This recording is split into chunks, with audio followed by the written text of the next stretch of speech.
Hello, everyone. Omni-sensei here with What If I Was Reborn as Yuji Itadori, Part 7. If you enjoy this content, please smash the like button. If you haven't already, please subscribe to the channel. Don't forget to check out the original story linked in the description. I hope you enjoy listening to it. Bam! Bam! Bam! In a bloody environment, on the threshold of Itadori's soul, Sukuna, lying amidst a pile of bones, opened his eyes in surprise as his entire domain shook, rising to alertness. Has he finally decided to invade? He narrowed his eyes, his head lifting to see the cracks in his innate domain still in place. Huh? What is that brat doing? Bam! Bam! Bam! Bam! Bam! The tremors continued, and curious, Sukuna tried to see through his eyes, but he was caught off guard when his attempt seemed to be denied, leaving him completely in the dark about what was happening outside. When did the brat learn this? Sukuna crossed his arms over his chest, his face filling with irritation as the tremors continued incessantly. That damn brat! I'll definitely cut him into pieces. In a dimly lit, dark environment illuminated only by candles, pools of blood reflected the faint glow of the flames. Arranged in order, the lit candles formed a circle, with a figure seated in the middle of what appeared to be a ritualistic circle. Talismans scattered throughout the room pumped cursed energy, enough to envelop the entire space. The unknown figure resembled a man, his black hair pulled back, giving him a rebellious appearance. His torso, covered by a white dress shirt, seemed to hide a strong physique. The skin of his forearms was adorned with countless black tattoos, which appeared to extend to his cheek, each one interconnected. With his eyes closed, he seemed to be in a deep meditative state, even though his forehead was perpetually furrowed. The blood, spread across the floor of the room, trembled as the man's brow twitched. The talismans, previously intact, seemed to react to something, burning with cursed energy. The man, until then motionless, clenched his hands into fists, his eyes opening to reveal two red orbs glowing in the darkness of the room. The blood, trembling uncontrollably, surprisingly rose into the air, exploding toward the wrists of the strange man, entering his bloodstream as if it were nothing out of the ordinary. He's coming. Standing up at once, the man swung his arm, a chain of blood flying from his hand and wrapping around his forearm, hardening to resemble a whip. Who was coming? The sole source of all the misery in his life. The one who had tortured not only his beloved mother but also his cherished brothers. The target of their collective hatred. They, who had been brought back into the world just to have a chance at revenge, turned toward the entrance of the room, the candles around them extinguishing as they began to move. Two of his brothers had died because of the cruelty of the one who had defiled their mother. With their new bodies, they would not allow that to happen to their two remaining brothers. They would end this once and for all. Eradicating the embodiment of evil, Noritoshi Kamo. Don't worry, brothers. We're on our way. Tanshoku, that was the name given to them. A fusion of the remaining bodies of the death paintings, guided by a single purpose. To protect their brothers, and to destroy the source of all evil, Kenjaku. It had been an intense night, and Itadori felt it throughout his entire body. Having lost track of time after surpassing the third hour, seeing the light of dawn entering the room, he felt he might have overdone it a bit for a first time. But hearing a sleepy murmur, he turned to see Maki covered by the blanket, her hair disheveled due to the intensity of their earlier activities. This brought a smile to his face. Perhaps they had overdone it a little, but he didn't regret a single moment. Ouch! He flinched when a cold breeze hit his back, and he got up, moving toward a mirror, revealing numerous scratches on his back and bite marks on his shoulders. Like a little cat. His face warmed slightly at the memories of the previous night, but he quickly shook off the thoughts as he turned to head to the bathroom with a yawn. I don't think I've ever sweated this much in my life. I need a shower. You seem to have had fun. Exclamation point. Itadori was caught off guard by a new voice, turning to see a woman floating on the balcony of the room. Yuro. He said the name of the sorceress, remembering that she was supposed to be with them. Did you see everything? Yuro, floating peacefully, grinned mischievously at the question, her tongue wetting her lips. From start to finish. This was strange. But he wouldn't judge others' fetishes. At least, he might feel a little offended at being the target of them. Right. He said in an odd tone, and not caring that he was in his natural state, he continued on his way to the bathroom, ignoring Yuro's gaze. What a lucky girl. Left alone with Maki, Yuro murmured, her eyes turning to the bed as she noticed the girl stirring. Yuji. Maki, who had been sleeping until then, blinked sleepily, sitting up in bed. You had quite the wild night, girl. Sleep well? Huh? Maki was confused by the question, her eyes adjusting to reveal Yuro staring at her with a mischievous grin. Maki's face slowly turned red, her hands moving to the sheet and pulling it up to cover herself. Huh? After what you two did last night, you're still shy about something? This only intensified her blush, her eyes narrowing as she responded in a venomous tone. Shut up. Ha ha ha. Yuro, seeing her try to act tough even after hearing her scream all night, could only laugh. With the exchange between the two outside, Itadori peacefully took his shower, ignoring them as he tried to keep his mind out of the gutter. With the three of them outside the hotel, Maki helped Itadori change the bandages on his forearms, while Yuro hovered above the street, scanning for any danger. After their fight, Yuro had become increasingly friendly. It was a bit strange, but Itadori didn't try to push her away. He really didn't care much about incarnated sorcerers, so as long as they were allies rather than enemies, Itadori wouldn't mind letting them roam around. Besides, Yuro was strong. If he hadn't caught her off guard with a precise strike, he was sure he would have had a harder time taking her down. Having her as backup in future battles would be a great addition. How are you feeling? Finishing wrapping the bandages, Maki gently touched his forearm, checking for any signs of serious injury. Itadori smiled at her care, and holding her hand, he grinned. I'm great, and you? A small blush spread across her face, her gaze shifting as she seemed hesitant. My legs are a bit sore. Oh. I see. His smile wavered with a bit of nervousness. They had definitely overdone it. Hey! Yuro, who had landed nearby, called out, not caring about interrupting the moment between the two. There's something strange going on. Itadori narrowed his eyes at this. What do you mean? Yuro paused for a moment, her head tilting as she seemed to sense something. I feel a tremendous amount of cursed energy entering the barrier. Itadori was shocked by this information, immediately turning as he summoned Kogain, who appeared almost instantly. Kogain, what's happening in the colonies? Kogain was silent for a moment, seemingly searching for information. At this very moment, a large number of players are joining the colonies. How many? Currently, in this colony alone, there are 400 players, and the number is increasing. Itadori clenched his jaw, his brow furrowing in irritation as he pondered the situation. He hadn't thought Kenjaku's operation would start so soon. Of course, he barely remembered exact dates, but he had believed it would take at least 2 or 3 more days before Kenjaku decided to attack. But since that wasn't the case, he couldn't waste time.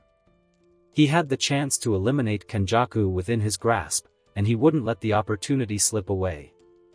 Maki, I need you to observe these new players from a distance. This must all be part of Kenjaku's plan, so stay alert and don't let your guard down for a second. He turned to the sorceress with a serious expression, which made her immediately understand the gravity of the situation. Got it. She nodded. Should I contact the others? Only if possible. He replied before turning to Yuro. As for you, it'd be great to have some extra help. Yuro, floating with her arms crossed, seemed to ponder for a moment before waving her hand dismissively. Sure. But keep that Fujiwara guy far away from me. Itadori smiled at that. He didn't understand her hatred for Yuta, but he couldn't care less. Alright, I'll head to Jujutsu High to make sure everything's okay. He nodded. But before he could leave, Maki suddenly pulled him in, capturing his lips in a long kiss, pulling away with a small blush as Itadori looked surprised. Be careful. His smile widened, and turning away, he waved. I will.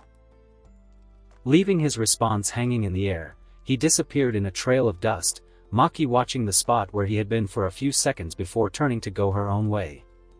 How cliché, Yuro, floating beside her, said with a mocking tone. Shut up.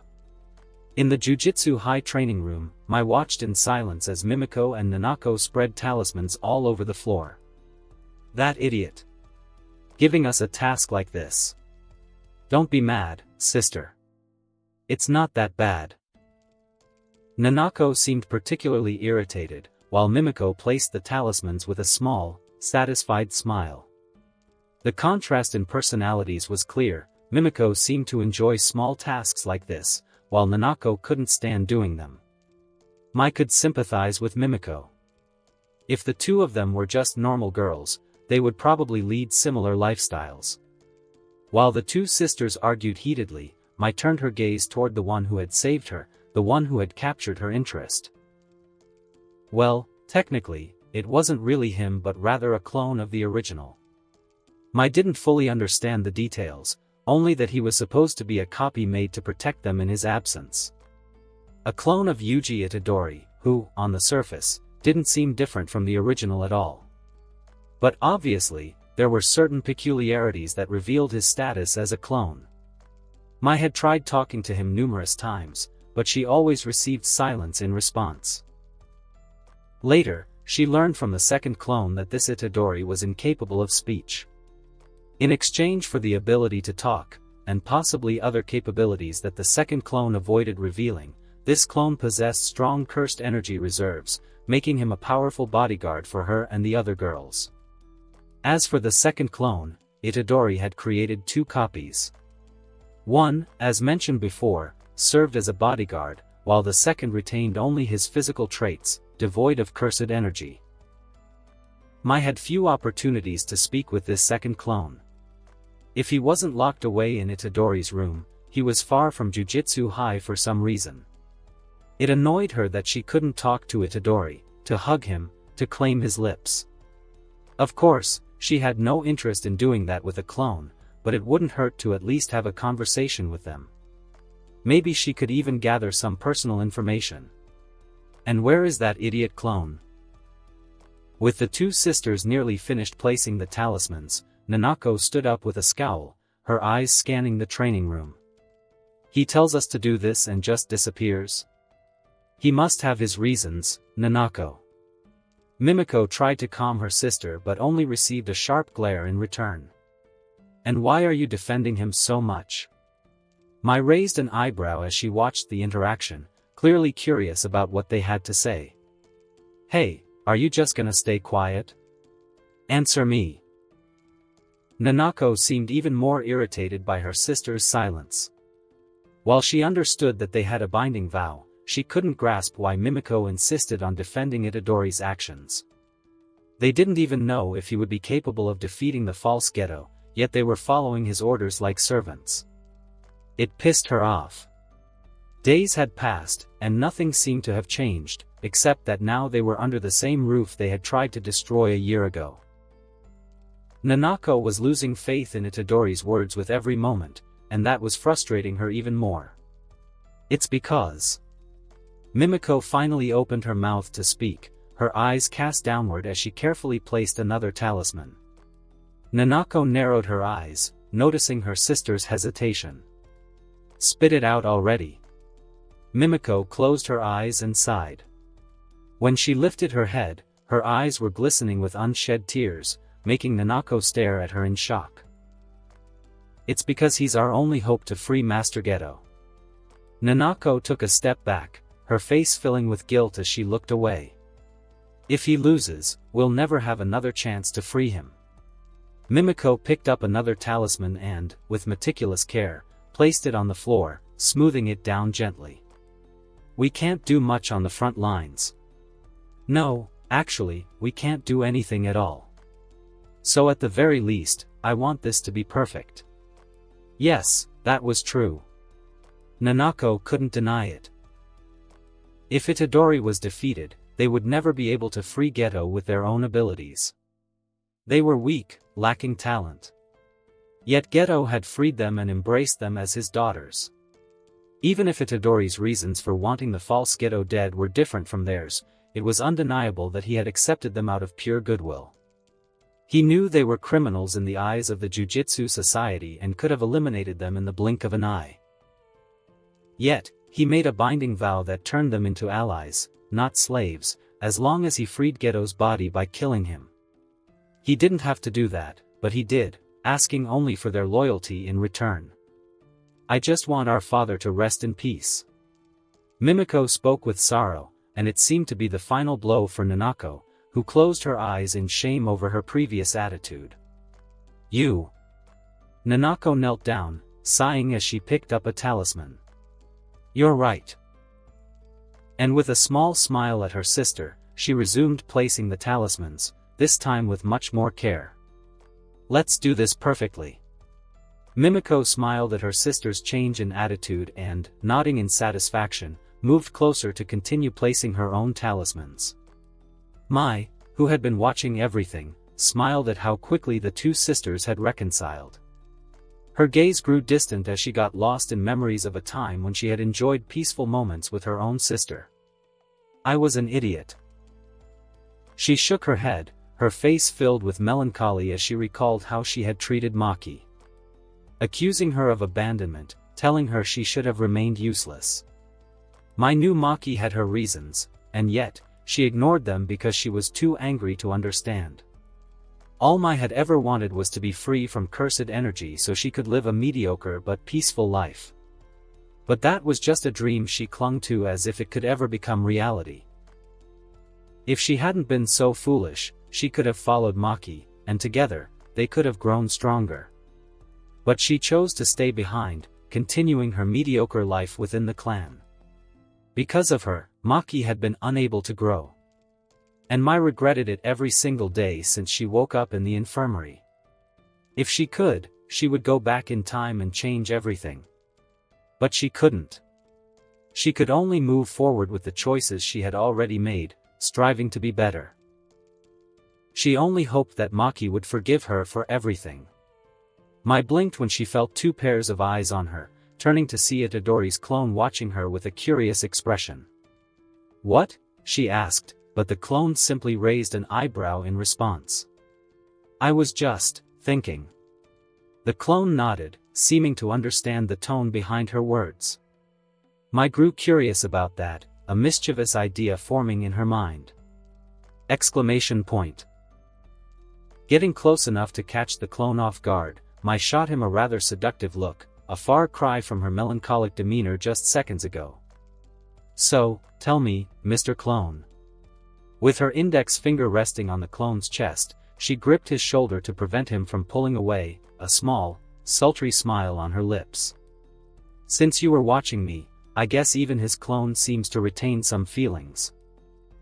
The clone's eyes widened at the danger of this situation, his face showing a hint of desperation. It's been a few days since we did that. How about we pick up where we left off? The clone opened his mouth, but when no sound escaped his throat, he tried to step back, only for Mai to quickly stop him. Oh, what's the rush? She leaned closer to his ear, licking her lips as she kept him in place. You clones are identical, aren't you? You'll do.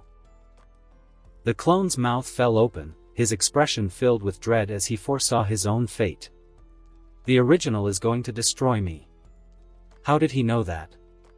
Because I would destroy me. Kidding.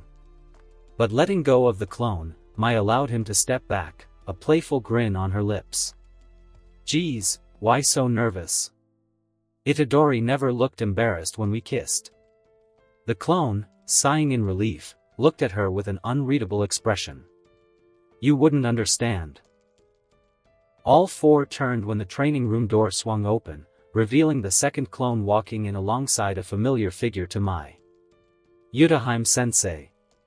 Yutaheim, who had been following the clone in silence, was surprised to see Mai and approached with a concerned expression. Hey, if you've been here all this time, you should have told us. We were worried. Momo was desperate after finding the Zenin clan in ruins. Mai nodded, apologizing. Sorry, I'm not allowed to leave until I've fully recovered. And my damn father sliced my phone in half. Ugh. Sorry to hear that, kid. Yutaheim rubbed her face. The Jujutsu Society was screwed up. But next time, accept help. If we had lost you too. Yutaheim looked melancholic. That piqued Mai's curiosity. After all, everyone from Kyoto was alive, so she wondered who Yutaheim could be talking about. But she decided to let it go. This didn't seem like the right moment. So, you're here to help? Mai eyed her curiously.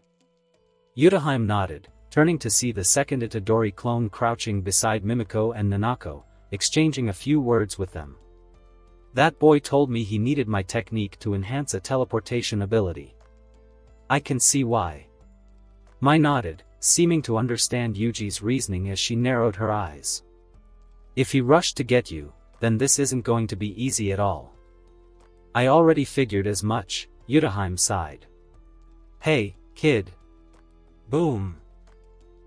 Just as Yutaheim was about to call out to Itadori for a better grasp of the situation, they were caught off guard as the entire structure of the room trembled. The second clone immediately went on alert, turning to the first clone for confirmation. Upon seeing him nod, he narrowed his eyes. He's here. Everyone's expression, except for Yutaheim's, hardened as they instantly understood what was happening. Don't let them get in here, the second clone ordered the first, who nodded before stepping out of the training room. We don't have much time, so let's do this quickly. Wait, who's here? Yutaheim asked in confusion, turning to the clone for answers. And in this situation, Itadori saw no reason to hide the truth. Kenjaku. As soon as Kenjaku stepped forward at the entrance of Jujutsu High, he was immediately struck by a nostalgic feeling, something rooted in the memories of his body that refused to fade. No matter how much Geto had rebelled and gone against the decisions of the Jujutsu Society, his feelings for this place were undeniable. For a long time, it had been his home, a place for those he loved, and at the end of the day, it still was. Kenjaku was fascinated by the sensation that seemed to fight against his control. His body appeared to recognize his intentions and was actively resisting to prevent him from moving forward. It might seem hypocritical considering what Geto had done during his attack the previous year, but his body seemed to care too much about the school. A pointless battle, in Kenjaku's eyes. As fascinating as it was, and as much as it piqued his curiosity to learn more about the relationship between body and soul, it was nothing more than that. Geto could fight all he wanted, but his body now belonged to Kenjaku. The slight loss of control in the subway during Shibuya was nothing more than a careless mistake.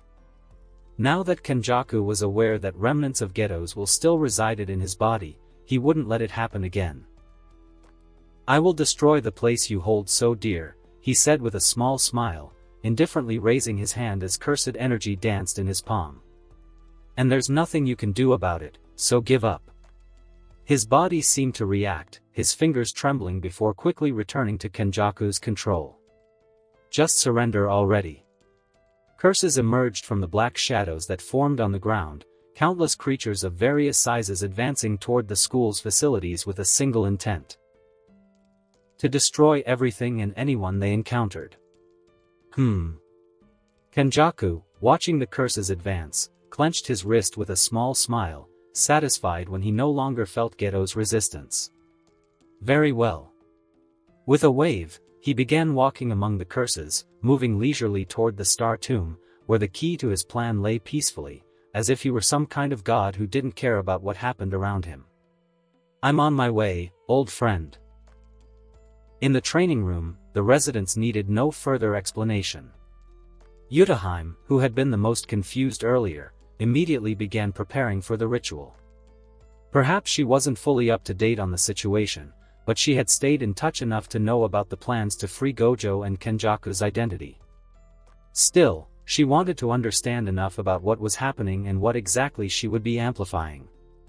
Her technique was called Solo Forbidden Area. Through a ritual, she could turn the area around her into an enhancement point, maximizing and amplifying the efficiency of a cursed technique, as well as boosting the release of cursed energy from anyone in the area.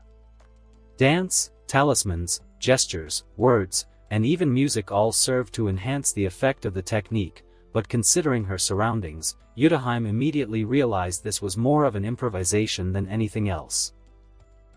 She needed, at the very least, to understand what exactly she would be doing. "You must be confused," Yuji's clone spoke beside her, his eyes following the other girls who all seemed eager. "Sorry about that. I didn't know when Kenjaku would attack, so I ended up looking for you at the last minute."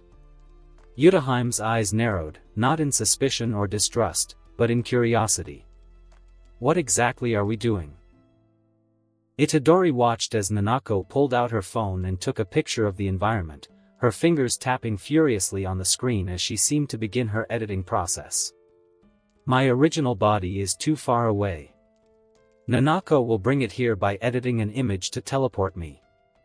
Yutaheim nodded, seeming to finally understand the purpose of her presence. With just a glance, she could see that Nanako lacked cursed energy, so it was easy to conclude that she alone would be unable to do something like teleportation. "But from what I know, Tsukumo is the one protecting Tengen. Isn't she enough? Kenjaku is a sorcerer with over 1,000 years of experience. Even if he can't win, escaping is an option, and if we have the chance to end him here and now, I don't want to let that chance slip away. With my technique, I'm the best option to stop him if he tries to escape." "I see," Yutaheim nodded, her eyes observing the confident tone in Itadori's words. "If that's the case, then let's do this quickly. You're the senior here, so please guide us, Yutaheim-sensei. We'll need a few minutes, so I hope the clone outside can hold out until then." Itadori's clone didn't know how much time had passed, but considering all the blood on the ground around him, it must have been a considerable amount. He had already lost count of how many curses he had taken down, and yet they kept coming in relentless waves. Cursed energy still vibrated in his fist, but he couldn't deny that he was starting to tire. Unlike his original body, he didn't have a core capable of generating constant cursed energy. He had to work with what he was given, so besides worrying about fighting, he had to manage the amount of power he put into his attacks. Most of the curses were weak, but he noticed that some of them would be impossible to defeat without cursed energy. Kenjaku really didn't want to leave a single trace of Jujutsu high, and he seemed to spare no effort in achieving that. Bam! With his fist exploding the head of a curse, he quickly turned to grab the neck of another creature that tried to leap at him, his fingers crushing it purely with the strength of his body. Alternating between strengthening his body with cursed energy for stronger curses and using pure brute force for weaker ones, he seemed to be handling the situation well, as no curse had managed to get close enough to the training room yet. Thud! Turning to see a weak, vulture-like curse, he let the cursed energy in his body dissipate as he ran toward it, his fist raised ready to burst the avian curse's head. But with his instincts screaming in his head, he barely managed to avoid an axe that threatened to split him in half, his head turning to see a massive curse that closed the distance between them in the blink of an eye. Bam! Hit by a precise blow, his body flew like a bullet, stopping abruptly when his back slammed fiercely against a concrete wall. Damn! He spat blood, his hand gripping his side to feel clearly that some of his ribs were broken. Lucky me. He stood up with some difficulty, his eyes rising to see the same curse that had attacked him staring at him with strange eyes. With 4 eyes, 2 on each side of its head, and 3 dark horns on its head that matched the large nose of the same color, Itadori could confidently say, "This thing is ugly as hell." And as if that weren't enough, the thick mustache under its nose made everything worse, even making the clone laugh internally, only to stop when his ribs hurt like hell. A strange curse, but with just one look, he could tell it was undeniably powerful. Its appearance was comical, but the massive axe in its hands made it quite intimidating. Itadori didn't know exactly what this creature was supposed to be, but he was absolutely sure it was something strong from Kenjaku's arsenal. And considering the movement of its eyes, it seemed to be targeting the training room, where the cursed energy of his companions resided, which meant this was a fight he couldn't avoid. The life of a clone was never easy. As he reflected on his situation, his eyes widened as a strong gust of wind hit him with such force that it forced him to plant his feet on the ground, his eyes narrowing as he watched the curse take a step forward. This wind didn't come from its movement. Is this its technique? Itadori wondered cautiously, his body coated in cursed energy as he took a combat stance. Without his techniques, he had nothing to rely on but his strength and combat skills. I need to figure it out before risking getting closer. Being cautious of the curse's technique, Itadori stayed in place. His gaze met the curse's strange eyes firmly, which turned to him with hostility. It's going to move. Noticing the curse raising its axe above its head, Itadori immediately prepared. Is it going to throw it? But contrary to his thoughts, instead of throwing the axe, the curse slammed its blade hard into the ground, a massive stream of wind originating from the impact and traveling toward Itadori at a speed that caught the teenager off guard. What is this? Throwing his body to the side to let the wind pass by him, his eyes opened in shock as a cut opened on his cheek, his eyes following the wind to see it split the dormitories in two. Damn, this is... Boom! Before he could come to a conclusion about the creature's technique, Itadori leaped to the side to escape the axe blade that landed fiercely in his previous position, his eyes rising to see the curse's palm pointed at his face. They better not take too long. Bam! A powerful jet of wind hit his face like a punch, his body spinning away until it landed hard on the ground. Because I feel like I won't be able to hold this guy off for long. Shaking off the confusion, Itadori stood up alert, his fists glowing with cursed energy. But finding the curse already in front of him, Itadori had to leap to the side to escape the axe once again, but this time, he immediately charged forward with his cursed energy-filled fist. Boom! With a solid punch to the curse's stomach, he watched the creature fly a few meters back, his eyes wide in recognition of the young sorcerer's strength. Never mind. With a bloody smile, Itadori clenched his fists tightly, the cursed energy embracing him like a cloak as his eyes shone with intensity. I'll hold this damn thing off for as long as it takes. 3 days earlier. Kenjaku's third cursed technique is anti-gravity. In the Star Tomb, within a small room fashioned to Tengen's liking, Itadori, Choso, Yuki, and Tengen himself were seated around a table, the warm air from the tea in their cups rising and quickly dissipating due to a faint breeze. The revelation, which seemed sudden at first, caused everyone except Itadori, the one who had spoken, to exchange surprised glances. Even Tengen was genuinely surprised that the boy knew this information, but even more curious about how he had discovered it. How do you know? Yuki asked skeptically. How could Itadori know this when Kenjaku had been unknown to everyone until just weeks ago? She didn't feel she could distrust him, but still, such crucial information being dropped on them so suddenly. Itadori, who didn't respond immediately, picked up his cup and sipped his tea with a calm expression. Choso raised an eyebrow at this, realizing what his brother was trying to do. Stop trying to look mysterious, Yuji. Itadori's eye twitched, and as he set the cup down, he turned to Choso with a hint of irritation. Stop ruining my moment. Choso smiled at this, unfazed by the boy's glare. As the older brother, it was his job to embarrass the younger one when necessary. Sigh. All right. Itadori shook his head in disappointment. It's nothing major. As you know, I took Mahito's technique and used it to access memories I normally wouldn't be able to recall. Like, memories from when you were just a newborn? Yuki asked in surprise. No, before that. Choso's eyes widened in realization. When you were a fetus? Itadori glanced at his brother for a moment, then took another sip of tea before continuing. Not quite. With a slight modification to my brain, I accessed memories from a month before my birth and shortly after. From there, I sifted through those memories until I found some clues about Kenjaku. Choso blinked in recognition. So you found out that Kenjaku took over your dash. My mother. Silence enveloped the four. Itadori avoided their gazes, while Choso and Yuki blinked slowly.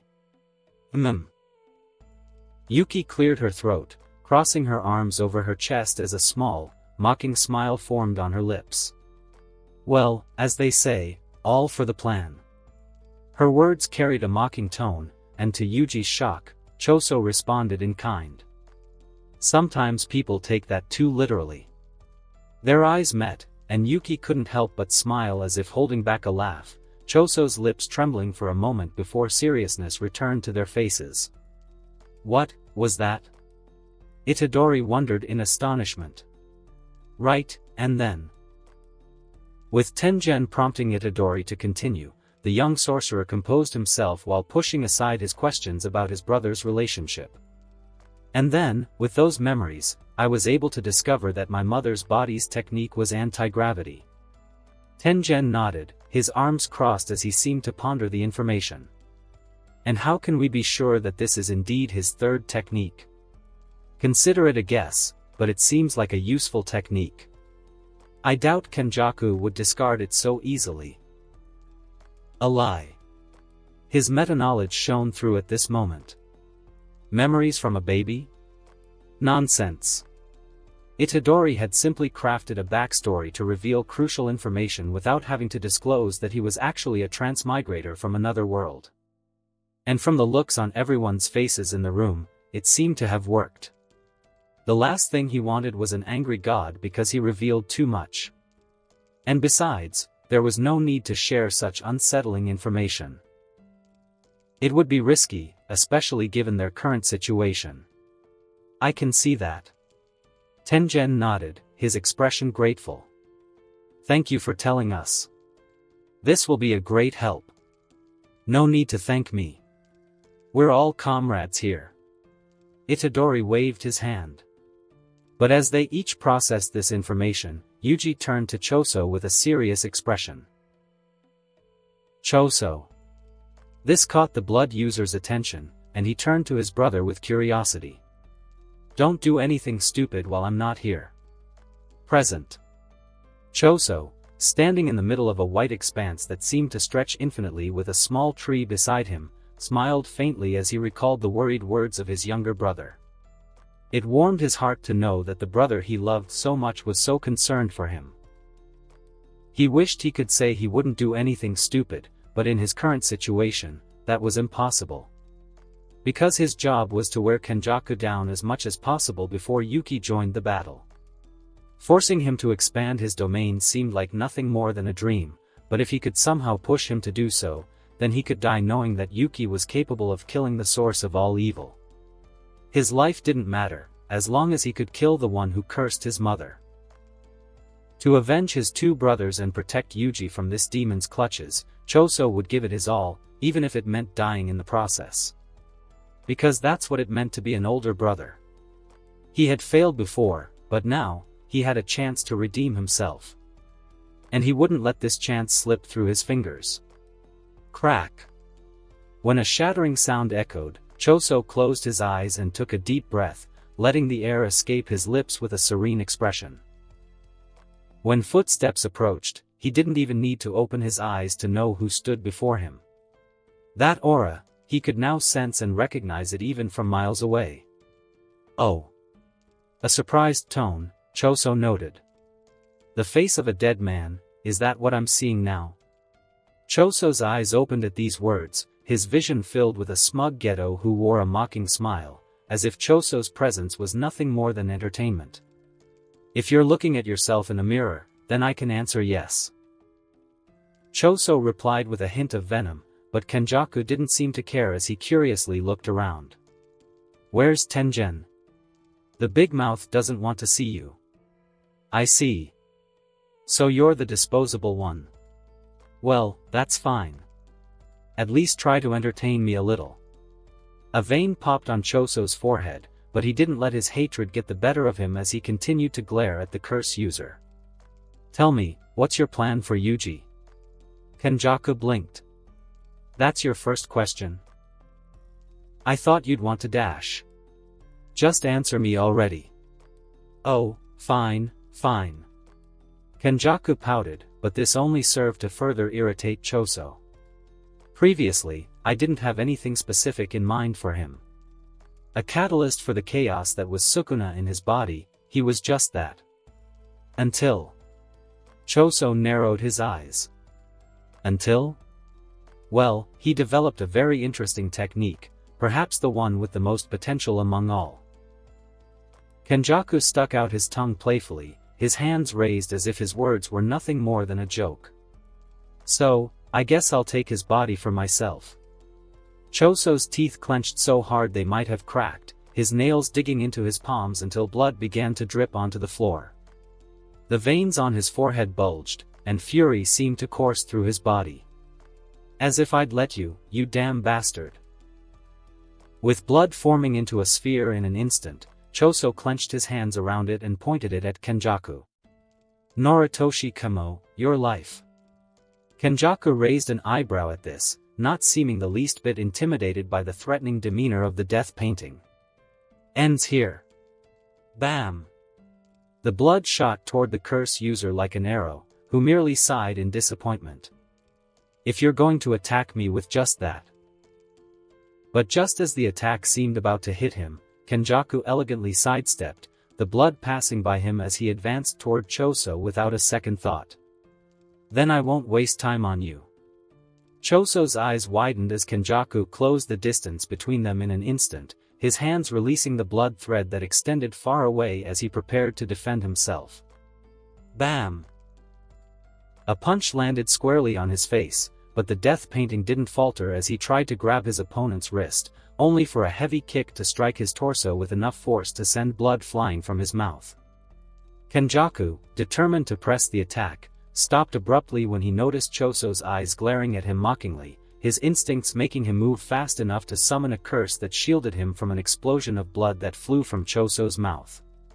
TSK. Choso spat, and retreating a few steps, he joined his hands to prepare another piercing blood shot. How boring. But just as he began to prepare, his eyes widened as countless centipede curses restrained him in place. Don't waste my time. Bam! Choso choked as Kenjaku propelled himself forward and struck him with a punch to the stomach. With a failure like you. Bam! Bam! Bam! Bam! A flurry of attacks struck Choso from all sides, Kenjaku knocking him down and stomping on his face with enough force to crack the ground beneath. Failure? Choso murmured, unable to look directly at Kenjaku. The only failure here is you, damn it. Ugh. At this response, Kenjaku groaned in boredom, his gaze turning to the white horizon. At least try to be creative with your comebacks. Bam! With a wave made of hundreds of curses, Kenjaku sent Choso flying, slamming him into the ground with such force that it shattered the floor. Even with low-grade curses, if I enhance them a bit, it's more than enough for a sorcerer like you. What a disappointment. Lying completely motionless, a wounded Choso struggled to stay conscious, blood dripping from his mouth as a sign of extensive internal damage. I've failed again. With his eyes turned to the white sky, Choso thought of defeat. He felt the strength leaving his body, and the will of his spirit shaken by this crushing defeat. After all he had promised himself and his brothers, only to be humiliated like this. Brothers. Yes, his brothers. Choso's fingers clenched, his strength slowly returning to his body as he fought to stand. His brothers were counting on him. He couldn't just give up now. For Yuji, Eso, Kachizu, and all his other brothers still trapped as cursed fetuses by this man, he would keep fighting. So he could only ask. "Lend me your strength, my brothers." Crack. The attention of both was drawn when another shattering sound echoed, Kenjaku turning toward the source of the noise, expecting Yuki to finally appear and join the battle. But instead, he seemed surprised when someone completely unfamiliar appeared before his eyes, confusion taking over his features. With a vibrant red chain wrapped around his forearm and a white dress shirt that barely concealed the countless tattoos covering his body, this new figure exuded a deadly aura, especially when his eyes met Kenjaku's. BB. But the one who didn't seem intimidated was Choso, who looked at this figure with trembling eyes. The sensation in his blood boiled, a feeling he recognized but one that seemed much stronger now. There was no way he was mistaken. With just one look, he could tell who this figure was. Brothers. Tanshoku smiled as Choso recognized him as his brother. The blood connection between them was more than enough to convey the feelings of brotherhood, making everything they needed to know clear. "We're here, big brother." Huh? Kenjaku watched the situation with confusion, feeling out of place in this moment. "Let's end Noritoshi Kamo, together." Yes, at least that much he could understand. Choso wasn't exactly sure how this was possible, but he was certain that somehow, this black-haired man was his brother. No, more accurately, his brothers. The blood-soul connection between them was strong, and it told him everything he needed to know the moment his eyes landed on Tanshoku. It seemed that somehow, his prayers had been answered. Not only did he have the will of his two deceased brothers strengthening him, but now he also had the rest of his brothers aiding him in this battle. He wanted to talk to Tanshoku, embrace him, and ask for forgiveness for leaving them in the dark for so long. But at this very moment, they didn't have time for that. The root of all evil, the one who had caused all the misery in their lives, was right in front of them, practically begging for a beating. "My little brothers." On the battlefield, Choso's expression hardened as he charged toward Kenjaku, the blood from his body swirling to form a halo behind his back with 4 small wasp-like wings. "Let's kill our damn father." At this very moment, they had to fulfill their goal at all costs. And Tanshoku, even unaware of the entire plan, seemed to completely understand that they needed to eliminate Noritoshi Kamo. So, following his brother, he also charged forward, the blood chain on his arm glowing a vibrant red. His desire to embrace Choso was no less than that of his older brother, but all of them had been awakened with the purpose of aiding in this battle. And for the memory of their 2 deceased brothers and their beloved younger brother who was out there fighting to clean up the mess caused by Kenjaku, they would do whatever it took to achieve this. Even if it meant giving up their lives. How annoying.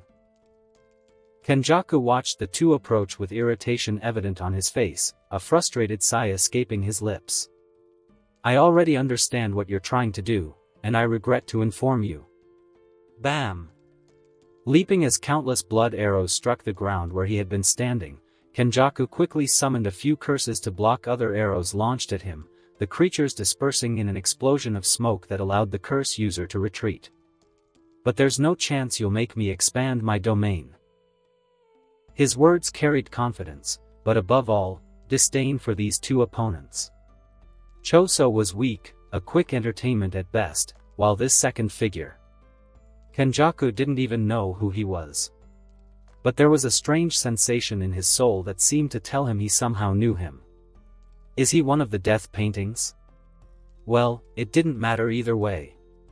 In his eyes, if he couldn't remember, then he wasn't someone worth his time. And with a quick glance, he could tell that this new figure's level wasn't far from Choso's, so it irritated him that the 2 thought they could push him to the point of expanding a domain. It might seem like an adult exaggerating with a child, but Kenjaku wasn't in the mood to deal with these disposable ones. He would show them what made a special grade sorcerer so different from the rest. And he wouldn't even break a sweat doing it. Now, big brother. Kenjaku blinked when he heard someone's voice, his head turning to see a chain firmly wrapping around his wrist, preventing him from moving. Like so, elegant. His eyes widened when a hand gripped his clothes tightly, his gaze noticing a long thread of blood connecting it. Like Kachizu, free. Kenjaku realized their intent and prepared to avoid being pulled, but he was surprised when instead, it was Choso who came to him, using his extended limb as a rope. Like Yuji, powerful. Boom. Catching him off guard in such a way that Kenjaku barely had time to summon a curse to defend himself, a punch loaded with power struck his stomach, his teeth clenching as he kicked Choso away and retreated. But unable to go far when the chain on his wrist abruptly pulled him back, he turned to see a fist inches from his face, too close for him to defend. Bam!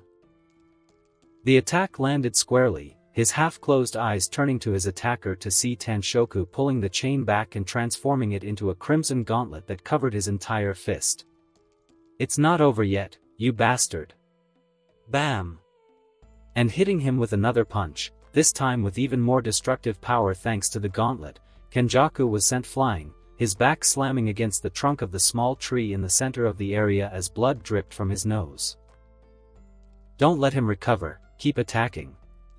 Choso shouted, and despite his weakened body due to the extensive damage earlier, he pushed his legs with all his might, the blood on his back swirling in preparation.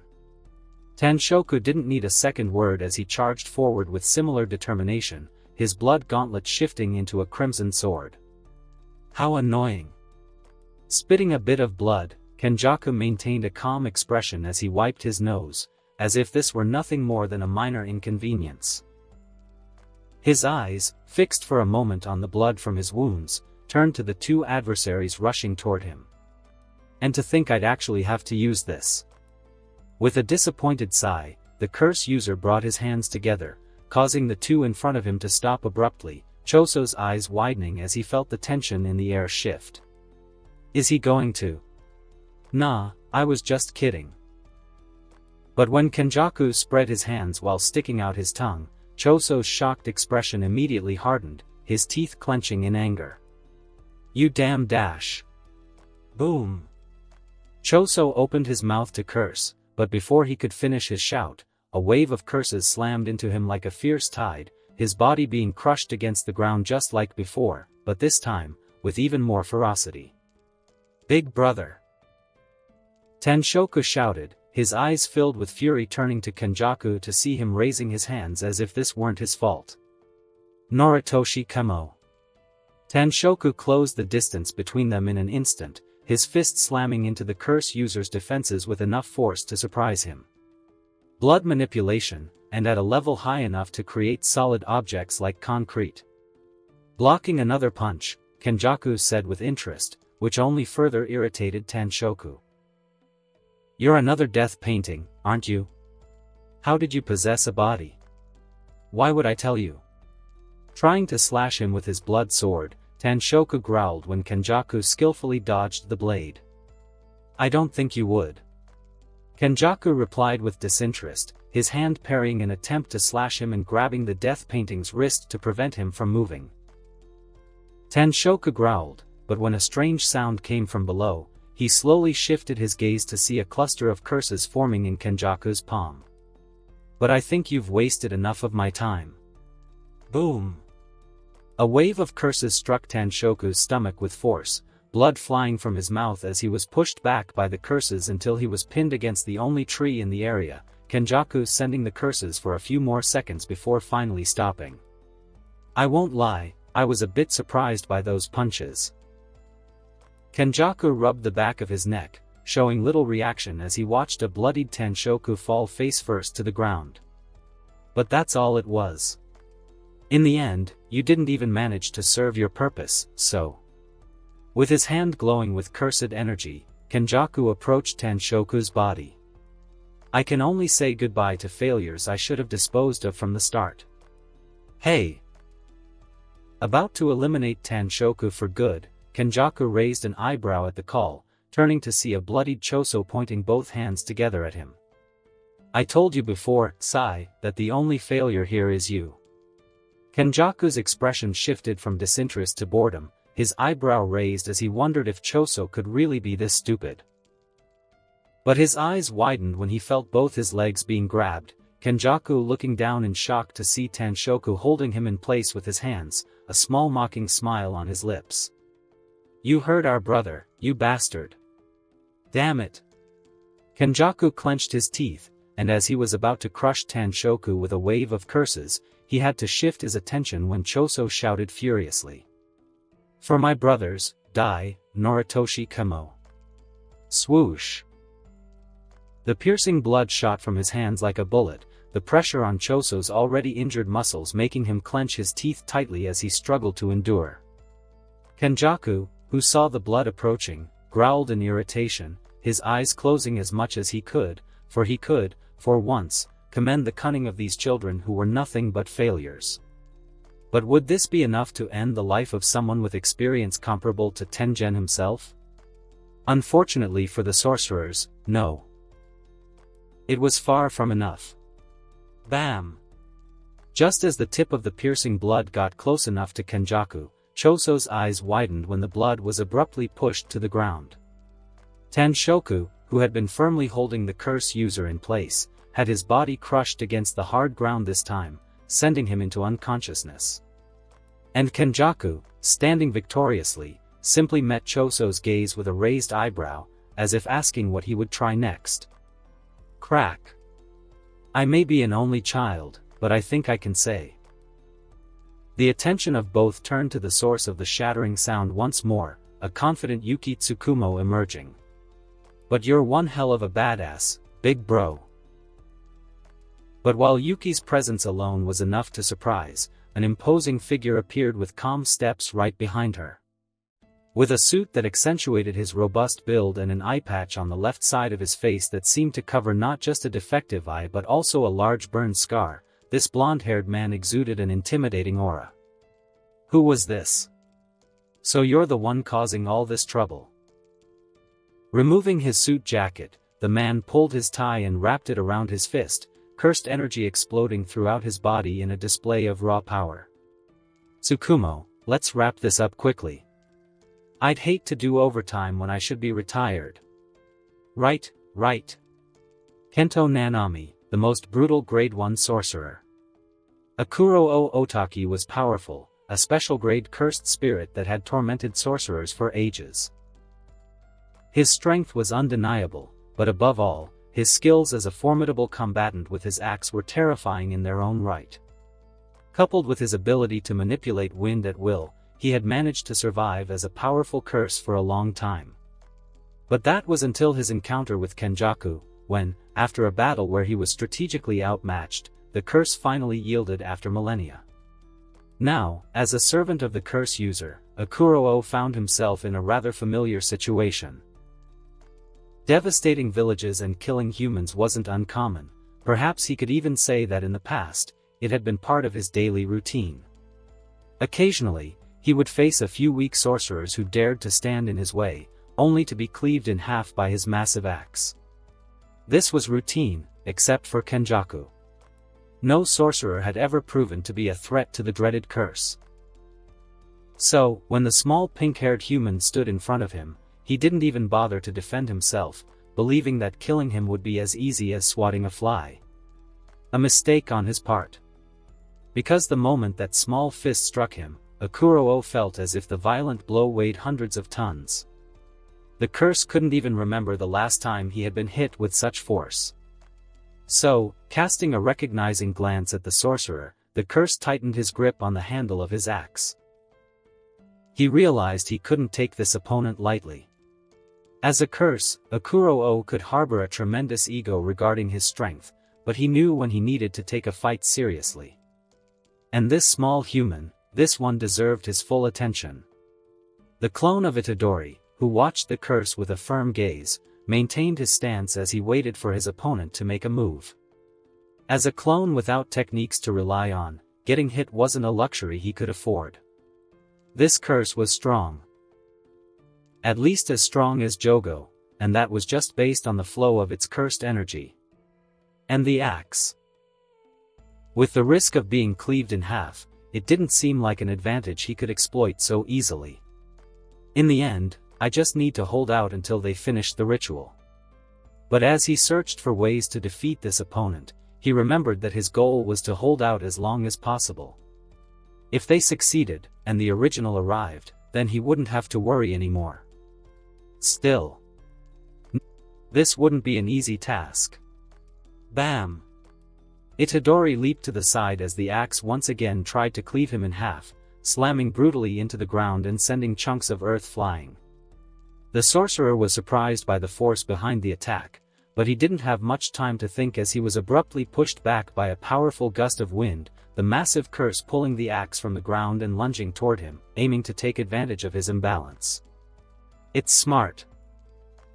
His eyes narrowed, and planting his feet firmly on the ground, he jumped to avoid being cut in half at the last second. Boom! The curse, caught off guard by the agile movement, watched as the sorcerer reached the height of its eyes with the jump, a kick striking it with enough force to snap its head to the side. A blow that dazed the curse for a moment, but one that Itadori took full advantage of, as upon landing, he immediately charged his fist with cursed energy. An opportunity that, in his hands, could become a decisive move. Black. The curse's eyes widened in shock as it noticed the massive amount of cursed energy gathering right below it, its gaze following until it landed on Itadori, who was about to unleash an attack. Flash. Akuruo, sensing the danger of the attack, immediately tried to defend itself, but seeing that it wouldn't have enough time, it braced for impact. Boom! Itadori's fist sank into the curse's stomach, sparks exploding from the attack before being overtaken by a multitude of black lightning that spread in all directions, the ground cracking beneath his feet. The curse, having taken the attack head-on, vomited blood, but keeping its feet firm, struggled to stay in place against such overwhelming power. Exclamation point. But putting all his strength into the punch, Itadori was able to send the curse flying like a cannonball, the black lightning around him flashing for a moment longer before finally disappearing. An attack that had definitely caused considerable damage to his opponent. A punch that could have been perfect, if not for one single factor. Drip asterisk. Looking in the direction where his opponent had been launched, Itadori maintained a calm expression, the faint sound of dripping barely reaching his ears. But as his vision became slightly blurry, and the sound of dripping became more apparent, to the point where it sounded more like water from a faucet hitting the ground, he slowly shifted his gaze to his side. And to his misfortune, what he feared to see was exactly what appeared before his eyes. His arm, the same arm he had just used to strike the curse with all his might, was no longer there. All that remained was the blood cascading to the ground like a waterfall where his limbs should have been. How? When? Where? These were just a few of the questions that flooded his mind as the excruciating pain finally hit him, along with the realization that he had lost his limb. Questions that, in the end, didn't matter. Damn it, why didn't he take away our sense of touch too? The clone gritted his teeth as he clutched his right shoulder. Despite being a clone, except for a few physiological modifications made by the original Itadori, the clone was no different from an ordinary human. He could still get tired and feel pain. This was likely due to Itadori's inexperience, as he didn't know enough about the human body to prevent the clones from suffering like he did, but it still annoyed the clone to think that this could have been avoided with a bit more study. I have to stop the bleeding somehow. Feeling weak from the increasing blood loss, the clone quickly removed his jacket and shirt, fighting against the pain as he tore them into thin strips. This'll have to do. Tightly wrapping the fabric around what remained of his arm, the clone closed his eyes in pain for a moment before sighing and standing up. Bam! But as an impact sounded, he turned to see the curse staring at him with an inscrutable expression, though if Itadori had to guess, it was probably looking at him with disdain. Of course, the curse wasn't unscathed. Itadori didn't need a deep probe to notice that the curse's cursed energy output had been affected by the black flash, but compared to him. Sigh. Shaking his head, the clone took a deep breath, and assuming a strange combat stance, now that he only had one arm, he stared at the curse with determination, Akuruo returning the gaze with equal intensity. Even though his vision was blurry and his muscles felt weak, he had to hold out. Even if just for a little longer, it would be enough. Come at me. In the training room, where the improvised ritual had been prepared, cursed energy circulated steadily through the air. The talismans scattered across the floor glowed faintly. Yutaheim, amidst the countless talismans, kept her eyes closed as she seemed to prepare. Around her, a circle originating from her position covered the surroundings with a faint glow, and Nanako, as the only one within the circle's area while the others watched with anticipation, held her phone in her hands. Bam! Boom! Bam! The impacts from outside shook the building, and while this made Mimiko and Nanako nervous, it wasn't enough to destabilize Yutaheim, who, with her eyes closed, made her first move. The glow of the circle intensified as Yutaheim took a gentle step, the cursed energy surging as the talisman seemed to react. Without stopping, she took another step on her tiptoes, the glow only growing brighter. The effect was immediate, and Nanako was startled when a gentle sensation washed over her body, the output of her cursed energy clearly improving gradually. But still, it wasn't enough. After all, the ritual had just begun. With a short step back, Yutaheim gracefully lowered herself until she was seated on her feet, her hands raised to the sky as if in prayer, before she rose with the same grace and resumed moving across the talisman-covered floor with steps as light as a feather. The beautiful movement of her body continued uninterrupted for a few more seconds before she paused for a moment, beginning to whisper rapid words as she started moving again. The cursed energy intensified, the glow of the circle growing brighter as the effects of her technique became more pronounced. It's almost there, the second clone said, Mai and Mimiko turning to him for a moment before shifting their attention back to the ritual, this time with clear anticipation in their eyes. With a spin, Yutaheim came to a gentle stop, her robe swaying as she took a step forward and seated herself on her feet once more, raising her hands to the sky. Now, she ordered almost in a whisper, but one that Nanako was able to catch. And acting almost immediately, Nanako activated her technique on the photo in her phone, a montage made from a picture of Itadori taken earlier. Cursed energy glowed around her, and Nanako, concentrating as she maintained control over her technique, gritted her teeth as she felt the strain required to manipulate the image. Even moving herself just a few meters exhausted her greatly, so doing this with someone else, and over such a long distance. Alone, this should have been unthinkable. And even with the support of Yutaheim's technique, Nanako felt the pressure being placed on her body, to the point where blood began to trickle from her nose. But still, even with the sensation that her head might explode, she maintained control of her technique, the cursed energy pulsing around her as she struggled to bring the image into reality. Not just for her, nor for her sister, this was also for her father. If she couldn't even do this much, then she might as well die right now. Damn it, show up already, idiot. But as Yutaheim maintained her technique and Nanako continued to struggle to bring Itadori over, the attention of the other three in the room turned to the entrance as something crashed through it with enough force to break the wall. Damn it, the second clone cursed, his eyes landing on the first clone, who had been the one thrown through. Shock crossed his face as he noticed the state of the clone. Missing an arm and with a massive slash that split his shoulder, leaving him connected only because the cut hadn't been deep enough to cleave his body in two, the first clone was dead, defeated in a brutal manner. But even though it was just a clone, Itadori knew that he wouldn't die so easily to just any curse, so the second clone wondered who could have done this. Unfortunately, the answer seemed intent on coming straight to him. Bam!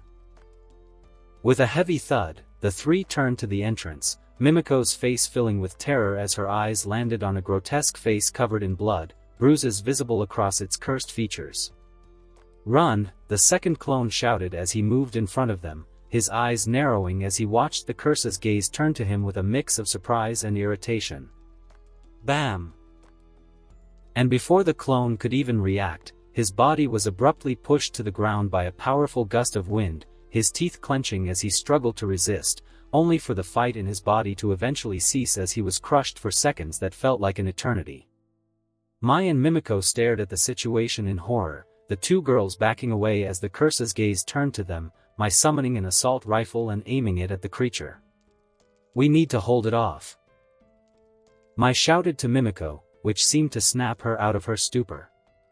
The Zenin raised the rifle, preparing to fire, only to be startled when a powerful gust of wind ripped the weapon from her hands, her head turning to see the massive curse standing in front of her, the axe in its hands raised in anticipation.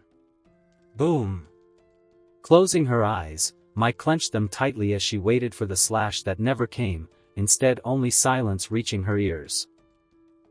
And slowly opening her eyes to see why she was still alive, she was surprised to find a massive hand of earth in front of her, the curse's axe embedded in it as it seemed surprised by the interruption.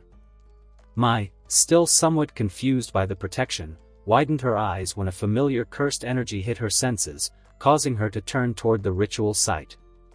Good job. And to her relief, what she saw made her relax so much that she even felt her legs weaken. Rest. Standing beside an exhausted Nanako, who was kneeling on the ground, a smiling Itadori gently patted the girl's head, which at this point, instead of annoying her, served to make her relax, knowing she had succeeded. Swoosh. Akuruo, still confused by the turn of events, was caught off guard when an intense heat flew toward him, his eyes widening in shock as something struck him before he could even react. And still pondering what had hit him, he only noticed his body splitting in two as his halves fell to opposite sides, the realization dawning on him before the light of life faded from his four eyes. "I'll take care of everything now. These twists are starting to annoy me." Kenjaku let out a long sigh as he watched the two sorcerers enter. It was irritating that they resisted so much, but he couldn't say it was unexpected. Jujutsu sorcerers had always been persistent, even 500 years ago. Crack. Blinking as the shattering sound echoed once more, he turned his gaze to the two death paintings to see them plummeting into a black void. It seems that Hermit is helping. That doesn't surprise me. Tengen's support, in Kenjaku's eyes, was irrelevant. Kenjaku knew well that they must have a plan to counter him, but he doubted it would be something that forced him to reveal more cards than necessary. Tengen was intelligent, but not exactly a good strategist. Creativity wasn't his strong suit either, so Kenjaku doubted the Hermit could come up with something he hadn't already considered. So, the most plausible strategy was to defeat him in a direct confrontation, using these two sorcerers. It wasn't a bad strategy, he had to admit. Yuki Tsukumo and Nanami Kento, while the former was a special-grade sorcerer with an unknown technique, the latter was a strong first-grade sorcerer with a technique that made his attacks dangerous to anyone. A complicated fight, but not really a tremendous risk. Yuki was an unknown factor, a sorcerer whose information was sealed tight, making it difficult to find any clues about her technique, especially with the elders dead. As for Nanami, as a first-grade sorcerer with vast experience, he should at least be stronger than Choso. If the two attacked him together, it would be a pain to deal with them. But it would only delay the inevitable. Lamb sent to the slaughter. That's all Kenjaku could see in front of him. It was presumptuous of Tengen to believe that the two of them would be enough. Kenjaku felt he wasn't being treated with the respect he deserved, and that irritated him a little. He had expected, at the very least, a small army of sorcerers, but it seemed Tengen was incapable of rallying the Jujutsu Society against a greater evil. Truly, what a disappointment. The Jujutsu Society had never been so fragmented, and the funniest part was that much of the reason behind it wasn't even his fault. It seemed the stars had aligned perfectly for the execution of his plan. Of course, Kenjaku wouldn't give all the credit to fate, after all, he had been planning this for a long time. That was also the main reason he felt so confident. At this point, with the pieces perfectly in place, Kenjaku couldn't see a future where he was defeated. Heh, my taste for hard-working guys hasn't changed. With an unreadable expression, Kenjaku turned his attention back to the two sorcerers, noticing Yuki watching him with trembling lips, as if remembering something funny and trying to hold back. But look at that. The guy who does everything for the plan. Yuki smiled. Kenjaku narrowed his eyes, feeling strangely irritated. He didn't understand what the woman meant, but something in her smile seemed to mock him. Tsukumo, don't get distracted, he's dangerous. Nanami moved to her side, his characteristic blunt sword glowing with cursed energy. Oh, try to relax a little. Nanami's eyes narrowed. Relax? How the hell was he supposed to relax when facing a monster like this? With just one look, Nanami could tell that Kenjaku wasn't someone he'd want to face alone. In fact, he felt he wouldn't even be able to put up a good fight if it came to that. The disparity between the two seemed as clear as day. Yuki, noticing the hostile look from her companion, sighed as she shrugged her shoulders, taking a step forward while clenching her fists.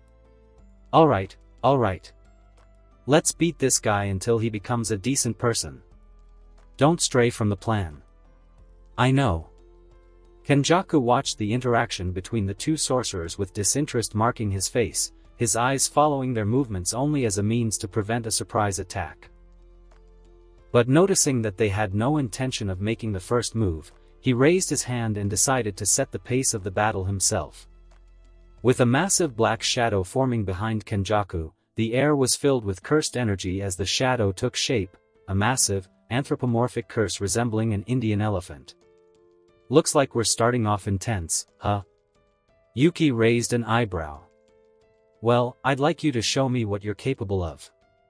After all, you watched my previous fight, didn't you? Oh, right. You want a power demonstration. If that's the case. Blinking curiously as Yuki summoned her Shikigami, which coiled into a ball in her hands, Kenjaku barely had time to react when she kicked it toward him. This is what I'll give you. The massive curse behind him exploded into pieces, but before he could even process how it had happened, the hairs on the back of his neck stood up as Yuki appeared at his side with a burst of speed. Where does this strength come from? Boom!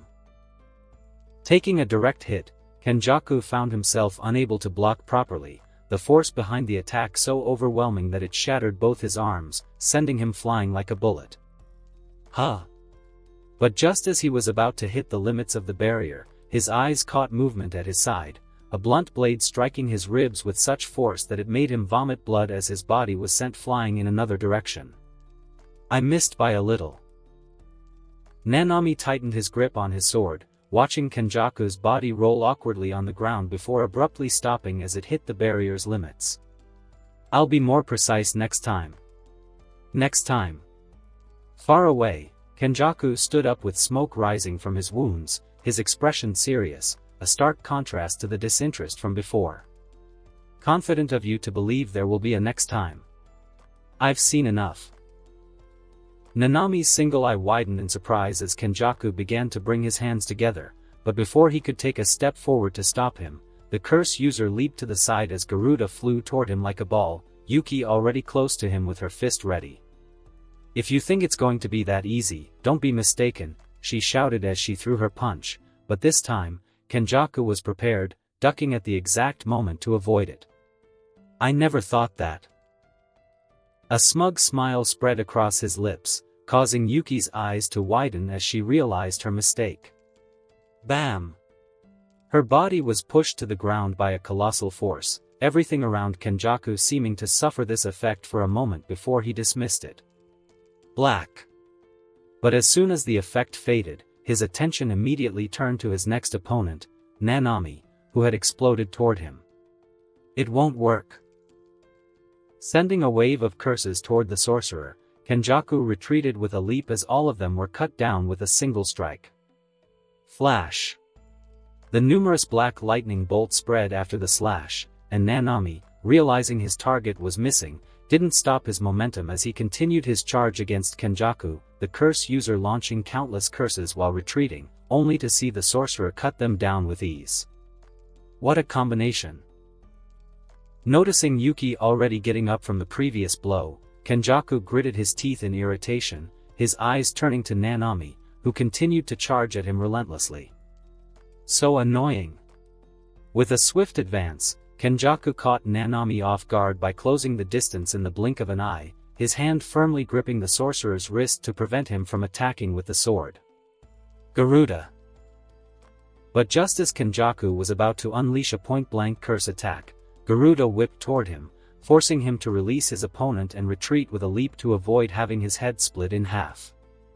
He clicked his tongue in irritation, but he didn't have time to lament how well synchronized the two were when Yuki charged at him, the woman's fist flying toward him like a death sentence. With a duck, he was met with a knee, which, thanks to his sharp reflexes, narrowly avoided turning his head into mush. Yuki was frustrated at missing both attacks, and grabbing Kenjaku's shoulders, she tried to pull him into a headbutt. Bam! But she received a strong impact as her body was pushed back by a wave of curses, her teeth clenching before she exploded the curses with her punches. I'm already tired of this. With an impassive tone, Kenjaku turned the moment Nanami was about to reach him, sending a wave of curses so large that this time, it was impossible for the sorcerer to simply cut through, his body being carried away. Domain expansion. Bringing his hands together in a quick motion, Kenjaku's cursed energy spread for a moment before completely concentrating behind him. Nanami, considerably injured by the curse attack, clenched his lips for a moment before his body plummeted as the ground beneath his feet opened, leaving only Yuki staring at the opponent with rigidity. Womb profusion. A tower of flesh and cursed faces rose imposingly behind Kenjaku, the absence of a barrier imperceptible to Yuki, who, believing Tengen would be able to dismantle the curse user's barrier, crouched down while joining her hands to raise her simple domain. A failed attempt at defense, proven when it began to shrink at an alarming rate, causing her to stare at Kenjaku in shock. Did you really think that would work? Kenjaku mocked, his eyes turning to the totem behind him for a moment to notice its surface slowly disintegrating. Such an obsolete strategy. It's no surprise that Tengen is the only one executing it. I'm not like you, old friend. I surpassed this long ago. Yuki desperately charged toward Kenjaku, her simple domain shrinking more and more. Watch as I destroy your last hopes for this cursed society. Boom! As the barrier around Yuki disappeared, she was unable to defend herself as her body was brutally crushed against the ground by an absolute force, disappearing into the rubble as Kenjaku watched victoriously. Crack! His tower disappeared, the barrier of the tomb shattering along with it. Oh, so you destroyed the Sunyata barrier to take my domain with it? Well, I regret to inform you, but it's already too late. Landing gracefully on the ground, Kenjaku smirked as he noticed Yuki's bloodied and brutalized body on the ground. But, catching him by surprise, his body acted on instinct as he leaped back, narrowly avoiding a whip from Garuda's body, which hadn't disappeared, an indication that Yuki was still alive. Crack! And with a shattering sound coming from behind him, he turned to see a blunt blade advancing toward him, his arms raising to block, only to have his elbows split in half by an attack that struck his weak points. Damn it! Kenjaku's eyes glowed with irritation. Quickly retreating, he prepared to send a wave of curses at Nanami, but his attention was taken when he noticed movement at his side. Unable to block properly with his broken arms, a punch landed squarely on his face, his feet preventing him from being dragged away. I'm tired of these twists. He spat the blood accumulated in his mouth, and with his wounds already steaming as he healed them, he turned forward to see a bloodied Yuki and an injured Nanami charging at him. They're going to attack me incessantly now. I need to hold out until I recover from the mental exhaustion. Tsukumo, heal yourself. Nanami shouted as he was the first to reach him. Kenjaku avoiding numerous strikes from his blunt sword before hitting the sorcerer with an elbow that pushed his head to the side. But Yuki, who took advantage of the brief moment to recover from her severe injuries, continued Nanami's charge with a whip from Garuda, Kenjaku narrowly avoiding the devastating attack as he retreated. "You're not getting away." Yuki clenched her teeth so hard they seemed like they might break, her hand gripping Garuda tightly and slamming the Shikigami into the ground with such force that it shattered and sent debris flying upward, leaving Kenjaku suspended in the air for a moment. A moment Nanami took advantage of, leaping toward him and striking his torso with a slash that nearly split his waist. Boom! Kenjaku's body hit the ground hard, reverse cursed energy working quickly to reconnect his severed waist, allowing him to stand up and see the two sorcerers running toward him. "Let's end this now, Tsukumo." "Yes." Kenjaku narrowed his eyes. In his current state, still unable to move properly due to the injury to his waist, he seemed to be in trouble. In fact, this could even be considered checkmate. Unable to defend properly, it should have been the final move to end the evil that was Kenjaku. But, unfortunately for these poor sorcerers, they ended up taking too long to build this moment. And in a fight like this, every second can cost your life. Boom! Nanami's body was abruptly pushed to the ground, but Yuki, slightly delayed, narrowly escaped, her face irritated as she realized Kenjaku had recovered from his exhaustion. "I can't stop. I've already noticed that the gravity effect only lasts 6 seconds, so I'll take advantage of that." Grabbing Garuda, as soon as the gravity effect faded, Yuki whipped toward Kenjaku, the curse user ducking under the attack and summoning a curse that was immediately destroyed by a single strike from the sorceress. Now! With a burst from her legs, Yuki closed the distance between them in an instant, her fist aimed at the curse user's head, but narrowly missing. It was a bit boring to prepare this during the fight.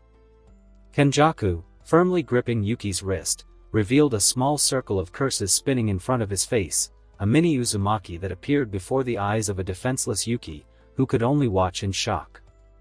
But it was worth it. Boom! A beam of pure cursed energy exploded in Yuki's face, the woman dazed and stumbling back. Tsukumo. Nanami, who had already gotten up from the previous crushing, immediately tried to advance to help her, but Kenjaku greeted him with another mini Uzumaki, hitting him with a concentrated beam that narrowly missed his head, taking off a part of his shoulder and pushing him back. "I should have used both on you." And with one target out of commission, he turned to see Yuki kneeling, her breathing heavy as she seemed unable to move properly. But he would have been a problem later. "Son of a bitch." Yuki cursed, but clenched her mouth as she felt blood rise in her throat, unable to stop it from spilling from her lips. Bam! She prepared to heal what she could, but a kick to her face that broke her nose made her close her eyes in pain, her neck being stomped on with such force that she felt it might break at any moment. "I enjoyed this fight, I admit." Kenjaku, pressing his foot on her neck, said with a somewhat sadistic smile, his eyes looking down to see her struggling to breathe. "But in the end, your efforts ended up being futile. It's truly a shame. Unfortunately, you won't be able to witness what comes next." Yuki sent him a threatening look, which made him sigh in disappointment. "Well, I feel like you wouldn't appreciate the show anyway." A wave of curses concentrated in his palm. "I would have loved to talk with you, Yuki Tsukumo. Your discussions with Suguru Geto were somewhat interesting, albeit simplistic. Maybe in another life? Well, I don't know. I'd have to die to find out what's on the other side." Cursed energy pulsed from the wave of curses, and Yuki, seeing it aimed at her face, could only close her eyes, a mix of anger, disappointment, fear, and shame taking over her features. Die, as a human. Knowing that she was going to die, and on top of that, having this idiot above her gloating. She just wanted to land one last punch on his face before it happened. "I'm sorry, Choso. I won't be able to teach you what it's like to be human." As the attack was about to be fired, Yuki simply waited with open arms. She might not have won, but she did everything she could. Now, she wouldn't be afraid of her fate. She would accept it gladly. She just hoped the new generation could handle what was to come. No. She knew they would. They were jujutsu sorcerers. Crack. Huh. Kenjaku's eyes widened in surprise as Tengen's barrier shattered beside him, his head turning to see a fist inches from his face. Black flash. The fist hit him with overwhelming force, countless black lightning bolts spreading in all directions as his face was deformed by the punch, his body flying away like a cannonball and hitting a wall with such force that it exploded into rubble. Yuki, who opened her eyes to see what had happened, found herself shocked when she saw familiar pink hair standing protectively in front of her, cursed energy surrounding his body like a mantle that embraced every part of his being. Lately, I've been saving a lot of people with my entrances. Turning to her with a bright smile, he said in a playful tone. I hope this doesn't become a routine. As soon as Itadori set foot in the Star Tomb, he was immediately transported into what appeared to be a traditional Japanese room. He wasn't surprised by this. After all, Tengen should have sensed his presence the moment he was teleported. I'm not surprised you came. So he didn't flinch when a voice echoed from behind him, making him turn to see the giant talking finger observing him with crossed arms.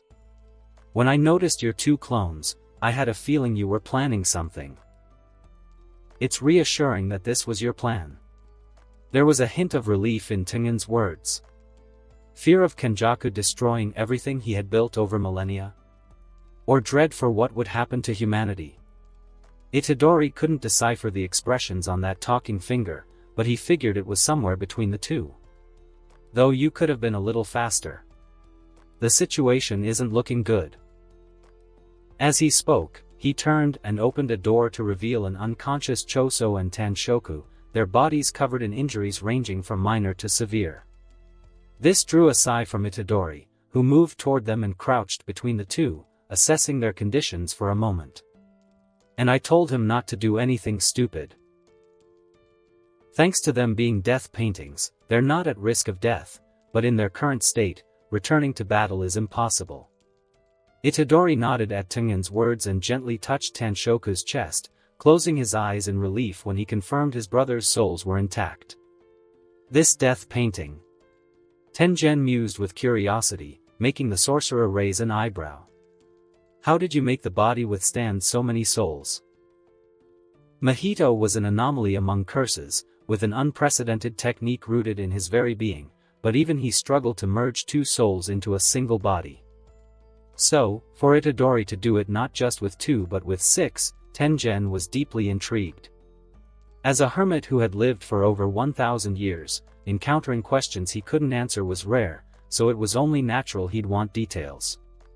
Fortunately, Itadori had no issue sharing this information. Turning to face the ancient sorcerer, he slightly pulled back his lips, briefly revealing a missing molar. My body is abnormal, so I created a unique vessel using my own flesh. After inserting their souls, the appearance adapted based on their essence. It worked better than I expected. I thought there'd be some instability. Tengen fell silent, but even on his strange face, the surprise was unmistakable. To accomplish something like this. This boy was anything but normal. Itadori smirked slightly at the hermit's lack of reaction. It might have sounded like a bizarre method, but considering how his body functioned, it was indeed the best option. Plus, he had made it safe. The vessel carried only the information he wanted. Without his brother's souls, it was just a flesh mannequin. But hey, they were getting off track. He wasn't here to waste time talking. What's the situation with Kenjaku? Tengen, realizing his mistake, quickly recomposed himself. Currently, Tsukumo and Nanami are fighting him together, but after the damage from his domain, I doubt they can hold out much longer. A screen materialized in front of them, displaying the ongoing battle, a freshly healed Tsukumo swinging Garuda like a whip toward Kenjaku. The duo's coordination seemed to be working against an exhausted Kenjaku, but the curse user was too cunning to be finished so easily. Even under relentless assault, he skillfully held his ground. You should join immediately. Letting him recover from his exhaustion would be disastrous. Tengen suggested, but to his surprise, Itadori shook his head. I don't want to engage while he's on guard. To land a clean black flash, I need him to think it's all over. You want him to kill Tsukumo? Tengen asked, narrowing his eyes. No. If there's even a risk of that, I'll step in immediately. I just need her to be defeated. And then you and her will face him together. But again, Itadori shook his head, leaving Tengen staring at him in shock. For what I have in mind, it's better if I fight alone. So the moment I enter, I want you to extract Nanami and Yuki from the battlefield. That's suicide. Tengen immediately countered. He knew Kenjaku better than anyone alive and was certain the curse user had contingencies for his contingencies. Facing him one-on-one? Even if Itadori was a powerful sorcerer brimming with potential, Tengen could foresee only one outcome: imminent defeat. Trust me. Even if he expands his domain, I can survive with the miracles I have left. Confidently, he pulled up his sleeve, revealing 4 remaining miracle tattoos. And even if I lose, Tsukumo will have enough time to recover and rejoin. Tengen wanted to argue, but he couldn't ignore the logic in his words. If Kenjaku expanded his domain again, there was nothing the hermit could do to stop it. So, having Itadori, someone who could survive without needing to expand his own domain, face him might actually turn the tide. I understand. In the end, he found himself unable to refuse. He had long entrusted fate to the younger generation, so there was no point in making a fuss now. But as he made his decision, and the battle seemed to inch closer to its end, with Tsukumo taking a mini Uzumaki to the face, Tengen still had one crucial question for Itadori.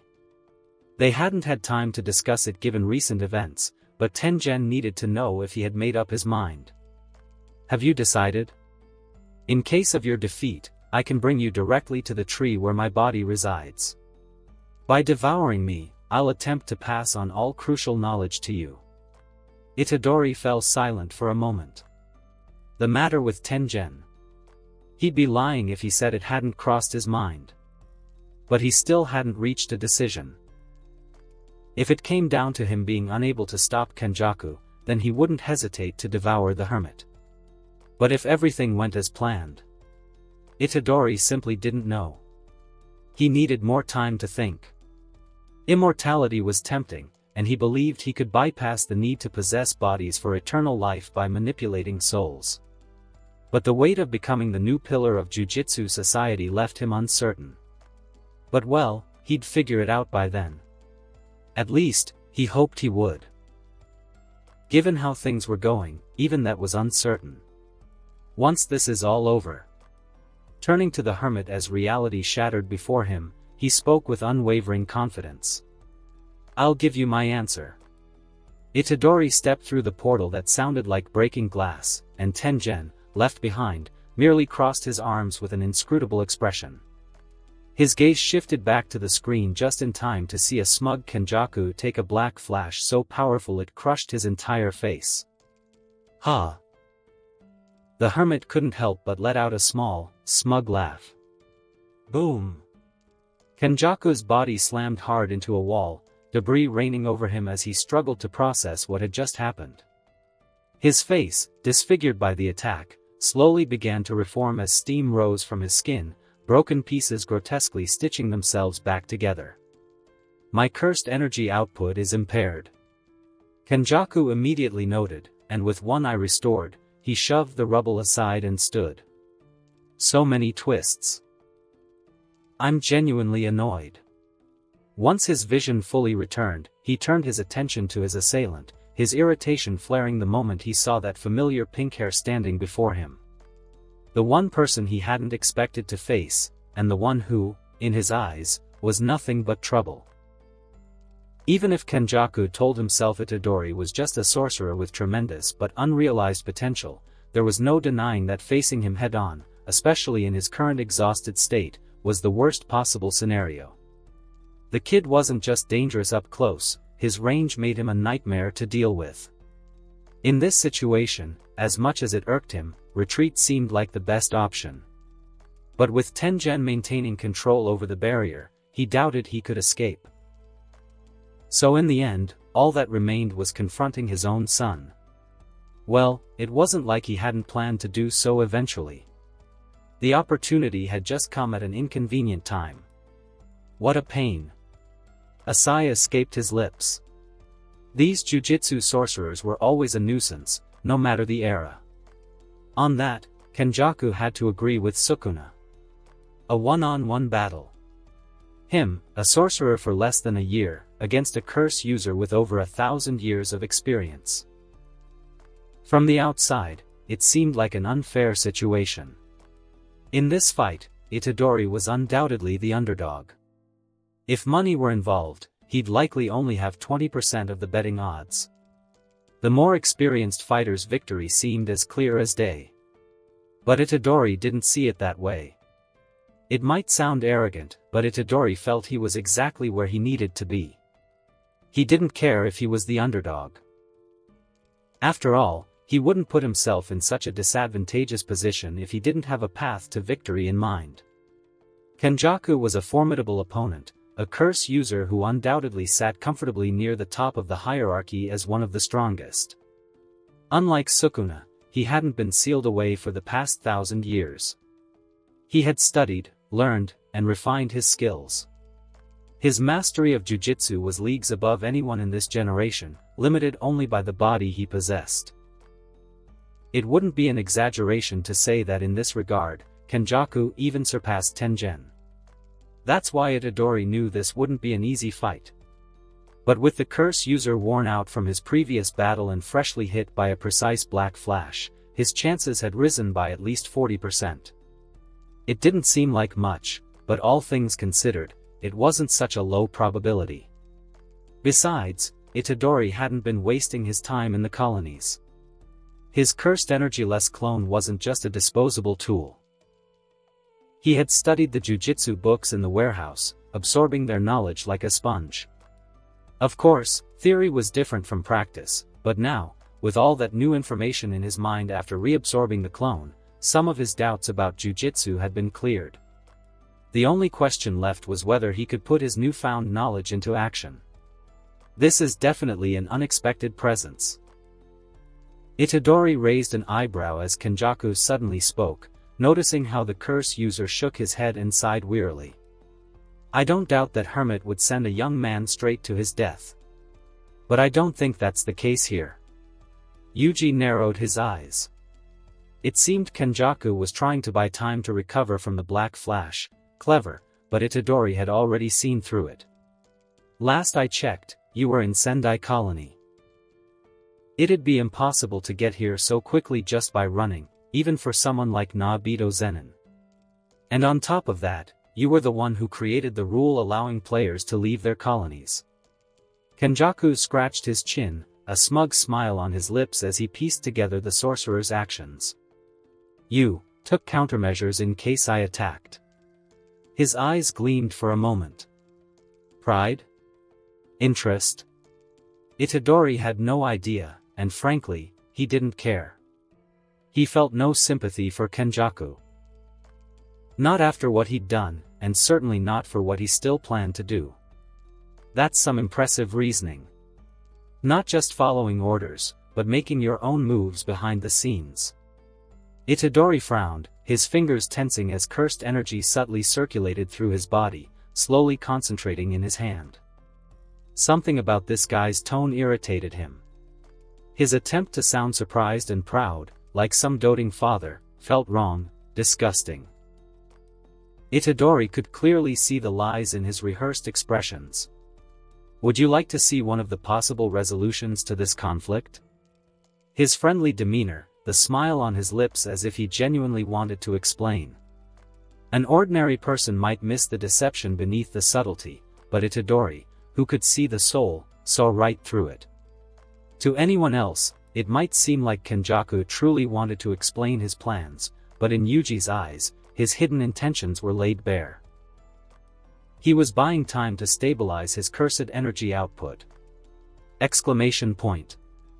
But Itadori had no intention of letting that happen. Swoosh. Kenjaku leaned back just enough to evade a slash, the light in his eyes fading as his face turned indifferent, his true demeanor surfacing. Oh. Seems I was read like an open book.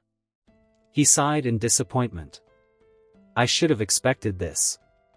You did take Mahito's technique, after all. Itadori smirked. He wasn't intimidated by Kenjaku's cold indifference. Instead, he just scoffed with a shrug. If you know that, then cut the tricks. Tricks, huh? For the first time, Kenjaku gave a faint, genuine smile, his arrogant gaze settling on the young sorcerer as he raised his palm in a relaxed yet confident combat stance. If you want to see real tricks, then I'll show you. Itadori loosened his shoulders, raising his hands as he took his own stance, his aura radiating confidence even against such a troublesome opponent. Surprise me. Oh. Almost sounds like I'm the challenger here. Kenjaku replied playfully, but his tone quickly shifted to seriousness. Give it your all. Sorcerer. Bam. No ceremony, no signal, Itadori simply moved first, closing the distance between them in the blink of an eye. A speed that would catch most sorcerers off guard, but one easily tracked by the experienced eyes of the curse user. Proving it, instead of retreating, Kenjaku stepped right into Itadori's range, deflecting a punch and countering with his own. Itadori didn't seem surprised. Blocking the strike with his shoulder, he grabbed Kenjaku by the nape, yanked him down, and slammed a knee into his guard with enough force to send him reeling back. But the assault didn't stop there. He wouldn't give Kenjaku time to reassess. Without wasting a second, he pressed forward, launching a knee kick that the curse user barely blocked. Kenjaku pressed his lips together. He knew Itadori was strong, but this brief exchange confirmed that direct combat would be suicide. The moment of mutual assessment proved Kenjaku's fear true. Itadori Yuji was the worst possible opponent for him right now. The sorcerer advanced again, but as soon as he entered striking range, he leaned back to avoid a hook. Only for his eyes to drop to Kenjaku's palm, where a swarm of small curses had formed. Bam! A burst of flames erupted as the curses were launched, the impact separating them and giving Kenjaku the moment he needed to recalibrate. This exchange had served only to let them gauge each other. To an outsider, it might seem insignificant, but to Yuji and Kenjaku, it was more than enough. From this brief clash, they understood something crucial for the battle ahead. Itadori didn't need to fear the curses as much, and Kenjaku would have to fight cautiously. For now, the apparent advantage lay with Yuji. But the young sorcerer didn't let it go to his head. Kenjaku wasn't someone to underestimate. If overconfidence made him drop his guard even for a second, it'd be his end. He wouldn't let that happen. The smoke slowly cleared, their eyes meeting as they sized each other up. No words were needed to declare what came next. Their brief assessment was over. They wouldn't hold back in the next exchange. Like a card game between two eager children, the one with the better deck would win. Silence hung between them for a moment, broken by a single step from the sorcerer, who vanished from Kenjaku's sight, leaving only a fading afterimage. Projection sorcery? Kenjaku wondered, startled, unaware that Itadori had taken Naoya's technique. How surprising. But it didn't faze him. Smiling, he turned just in time to see a fist inches from his face. Yet as the punch was about to land, a pillar of curses erupted in front of him. Itadori retreated, incinerating them with a wave of flames that swallowed everything in their path. Clicking his tongue, he cursed his opponent's reflexes, scanning the area, only to find him gone. Huh! But as he searched, his instincts screamed at him to move. His gaze snapped downward to see tiny curses seeping from cracks in the ground. He realized he can't fight me head-on. Leaping back just before a curse pillar exploded from below, Itadori burned them away with another fire blast, only for another wave of curses to come flying at him. He's trying to overwhelm me. Grinning, he caught the curses with brute force, his palms heating up before reducing them to ash. But the moment he finished, his senses picked up Kenjaku's cursed energy. He turned, only for an immense weight to slam him into the ground, crushing him so hard the concrete beneath him cracked. Gritting his teeth, Itadori struggled to rise, but finding it impossible, he pressed his fingers to the ground. Heat spread through the concrete before countless slashes erupted, shattering the floor and making Kenjaku stumble, a momentary distraction that disabled his anti-gravity field and let Itadori break free. Seizing the chance, he lunged at Kenjaku, his fist charged with cursed energy. I had to prepare this in a hurry. But as he closed in, the hairs on his neck stood up at Kenjaku's voice. His eyes followed the curse user's palm, to a small cursed vortex hovering before his chest.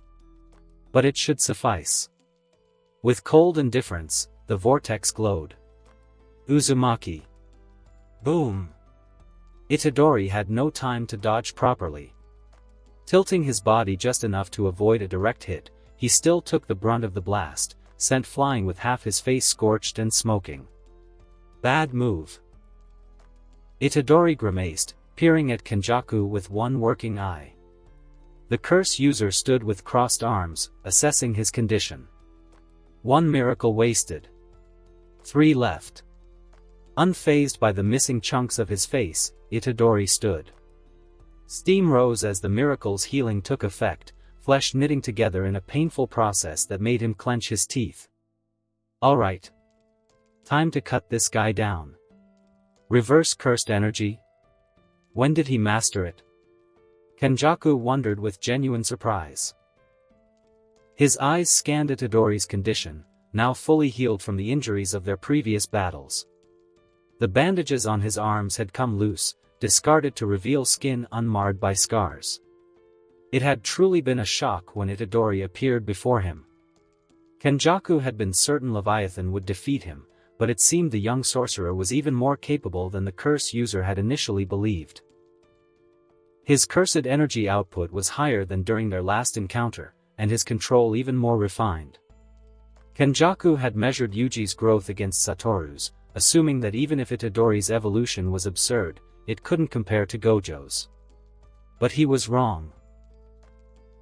Yuji Itadori had been a sorcerer for less than a year, and in that short time, he'd reached heights most sorcerers could only dream of. Given that, no matter how absurd it seemed, Kenjaku found himself unable to deny it. Yuji Itadori's talent surpassed even Satoru Gojo's. He lacked experience, of course. But the danger he posed was undeniable. If he'd grown this much in just a few days, what would happen if he had another month to strengthen himself? The mere thought irritated Kenjaku. A single Satoru Gojo had been troublesome enough to eliminate, he had no intention of dealing with a second.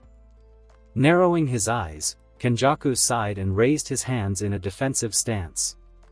He had to end this now. Itadori had strayed too far from his intended role.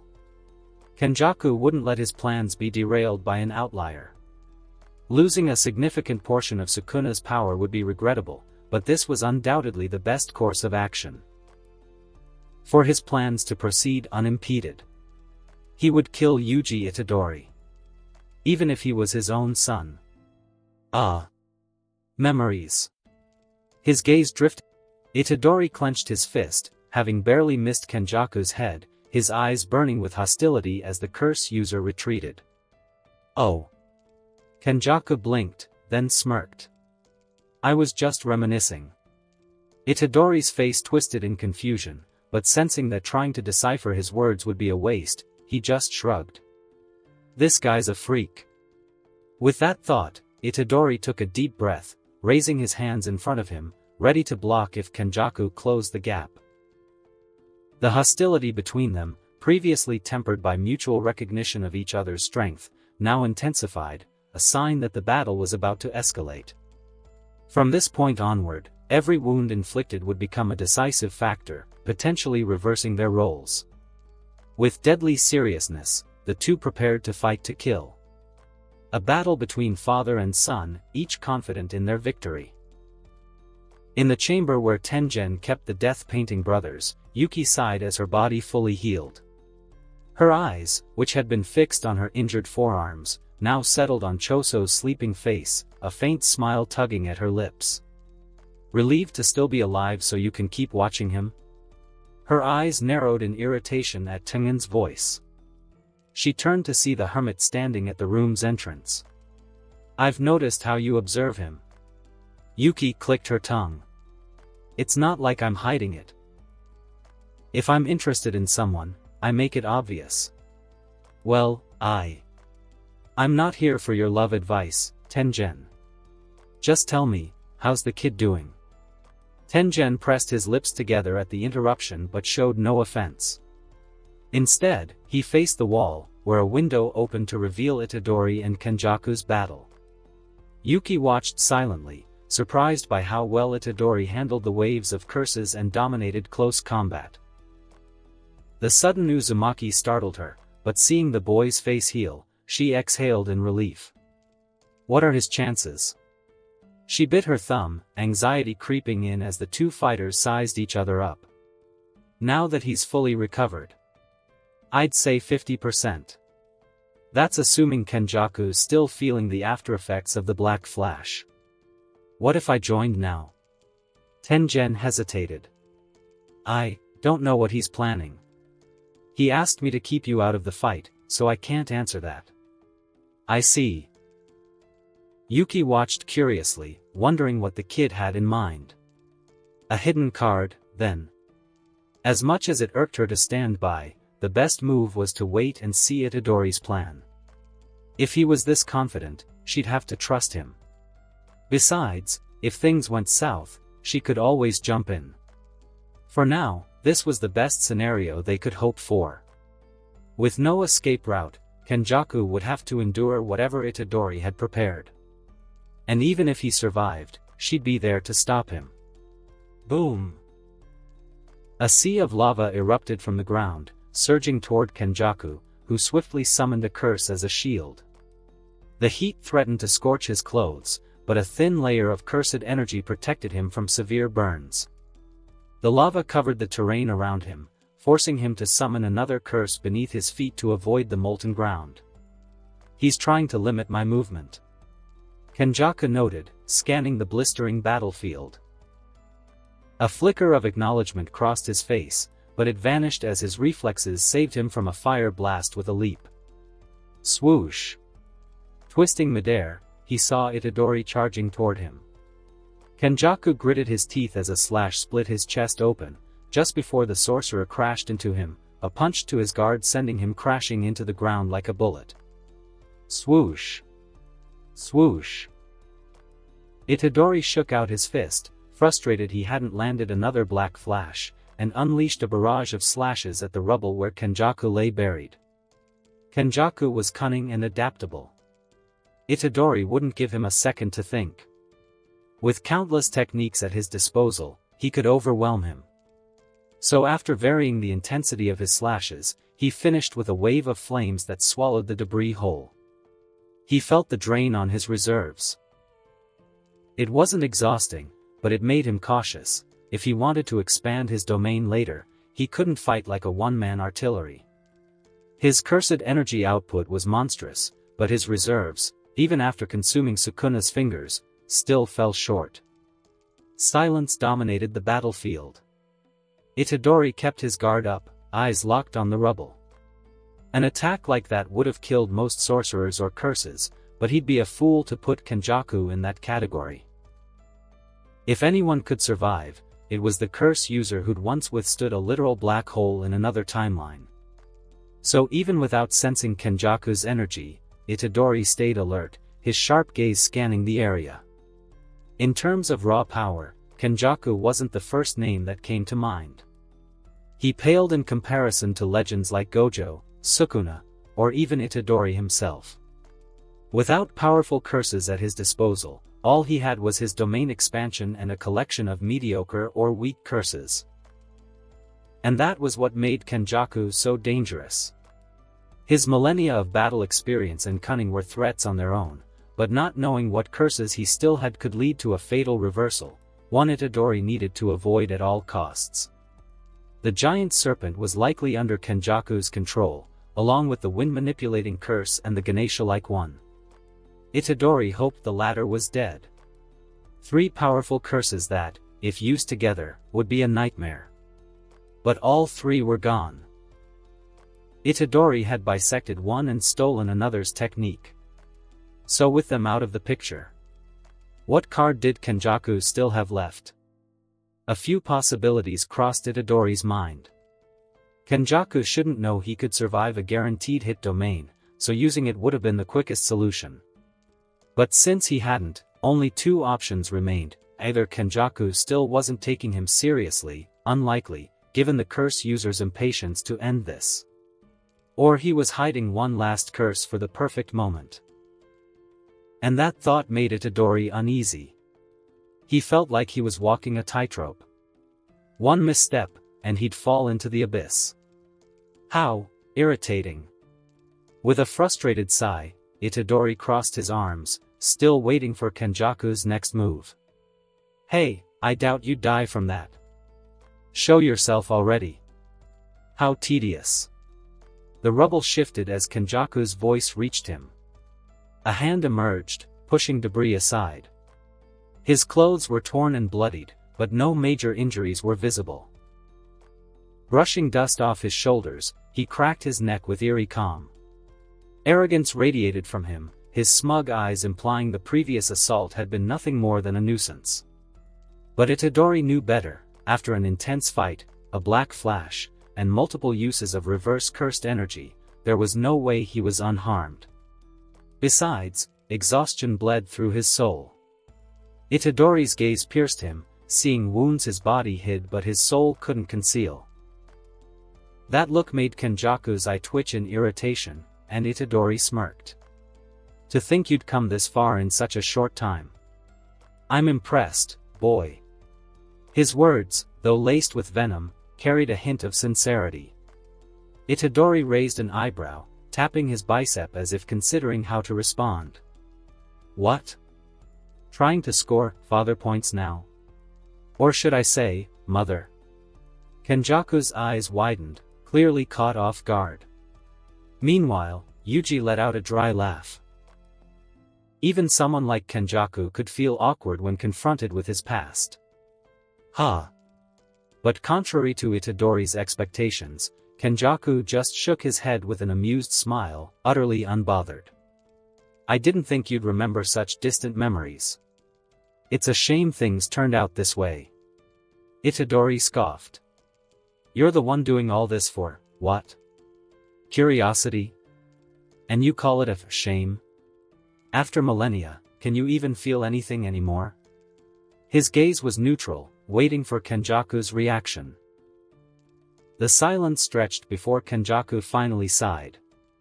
Nothing I say will change your mind, so this conversation is pointless. Raising his hands, cursed energy swirling around him, his voice turned icy. Let's end this. I've wasted enough time on you. A sharp grin split Itadori's face as cursed energy cloaked him like a mantle. Finally something we agree on. Nothing you say will change what I'm about to do to you. Kenjaku shrugged, unfazed. We'll see, sorcerer. A hand burst from the ground beside Kenjaku, fingers digging into the earth as the rest of its body emerged. The new presence shifted the atmosphere, cursed energy seeming to drain from the air as the figure rose, standing over 2 meters tall. How much can you handle, Yuji Itadori? Kenjaku's challenge hung in the air as Itadori's eyes locked onto the newcomer, probing for secrets behind this final enemy. There it was. The trump card Itadori had been waiting for. Yumebozu. A terrifying creature from Japanese folklore that haunts the seas and fishermen. Described as a mythical monster with powers beyond imagination, capable of sinking ships with a mere wave of its arm. Yuji knew the legend. He even recalled reading about the creature as a curse exterminated by the generals of the void. But it seemed... Bam! It had been reborn after millennia. As the curse's body rose from the ground behind a smug Kenjaku, its grotesque form was revealed. Standing over 3 meters tall, its arms were abnormally long, fingers dragging against the floor, its proportions distorted even for its unnatural height. Its pitch-black skin had an eerie texture, as if molded from living seaweed. But those weren't its most disturbing traits. Its face, covered in the writhing, shifting texture, bore only 2 hollow pits where eyes should be, ghostly white light glowing from within. A light that unsettled Itadori, making him avoid its gaze. "I've been fighting a lot of ocean-themed curses lately," he mused, exhaling sharply as he braced against this new foe. Without knowing its abilities, he hesitated to charge in.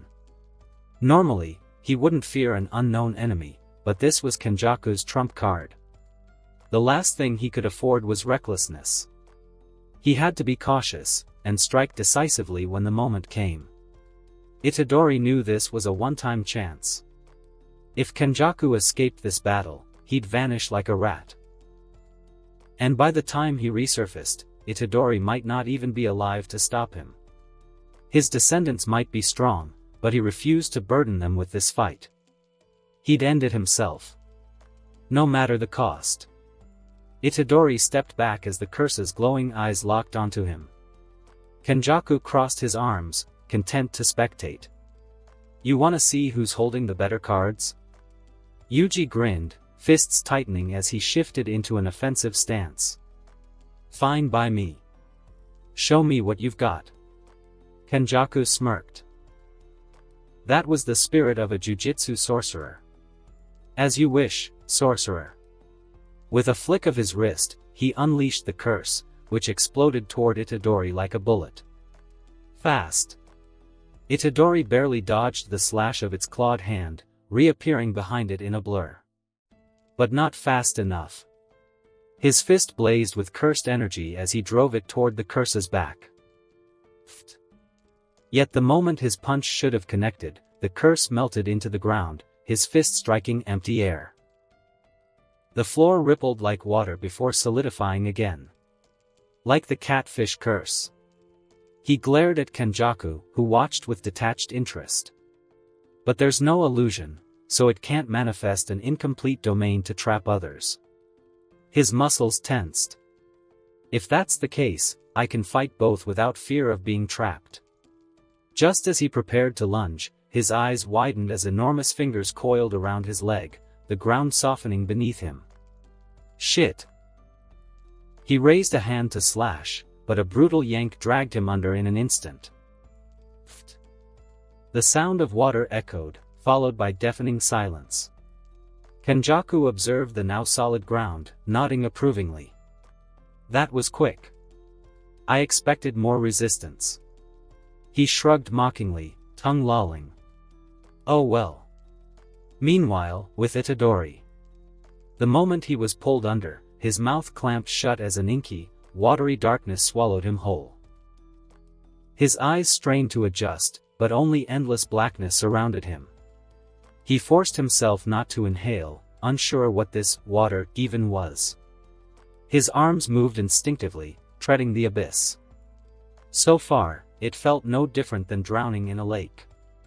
But if his enemy brought him here, there had to be a catch. Maybe the curse grew stronger underwater. Plausible, but he'd have to test it. And his opponent seemed eager to answer. Itadori whirled around as the water stirred behind him, eyes useless in the dark. Playing hide-and-seek now? Realizing the darkness only made him a sitting duck, he shut his eyes.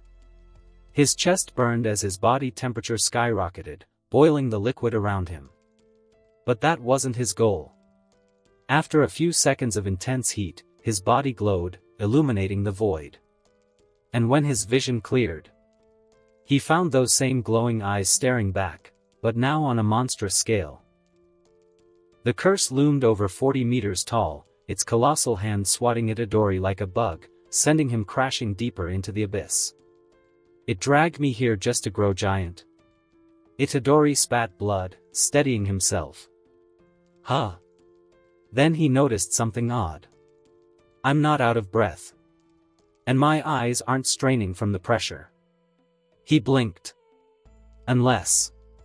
Testing a theory, he opened his mouth, inhaling the water deliberately.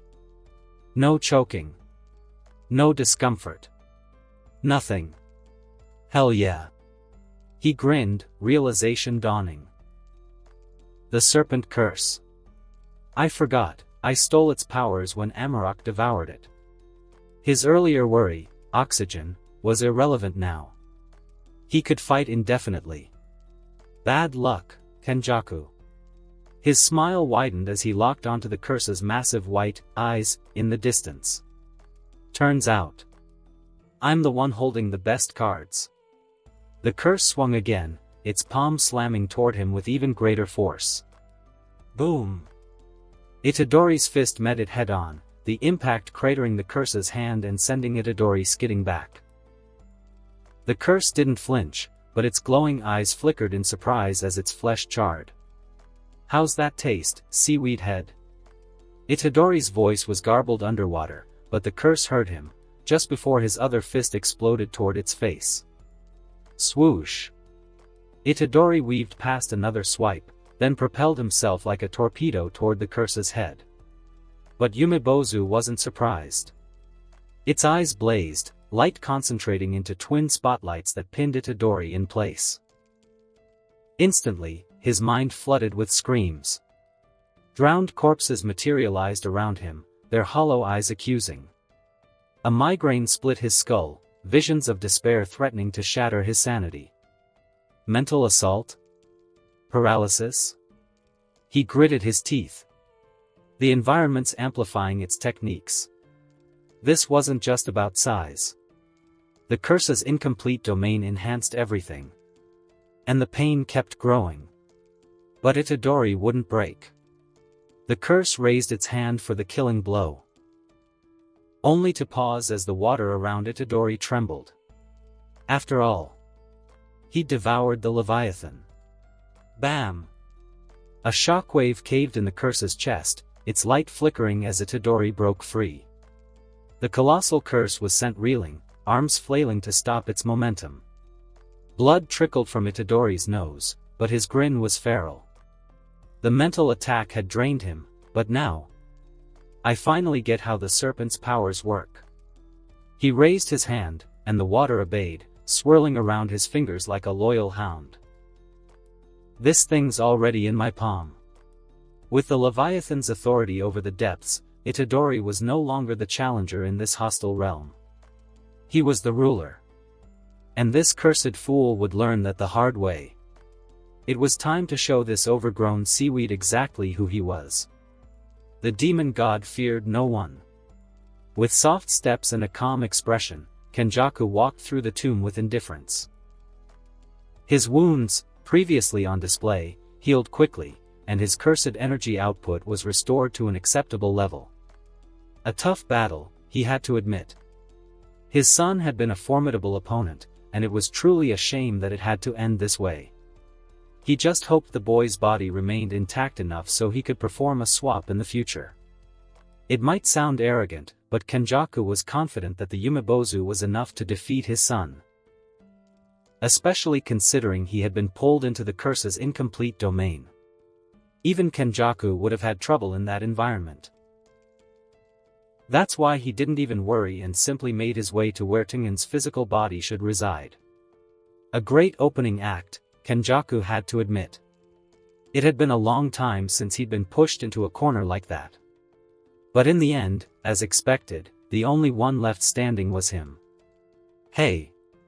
Kenjaku stopped as a voice sounded beside him, making him turn to see Tengen standing there with arms crossed. His expression was strange, but irritation and fear were evident. Even though at this point Tengen was more cursed than human, his concern for the future of sorcerers was genuine. So seeing Kenjaku take one of his most talented sorcerers to an unknown place left him deeply uneasy, especially since that sorcerer was the only one who could theoretically take his place as master of Jujutsu. Even if Kenjaku absorbed him, as long as Itadori was still alive, the future still had a chance to shine. But if Itadori was dead, that would be the worst possible outcome. And if Itadori really had been killed, then Tengen would have to use everything at his disposal to defeat Kenjaku here and now. What was that? What did you do to the boy? Kenjaku didn't answer immediately, a sigh escaping as he pouted slightly, clearly not appreciating the presence of his old friend.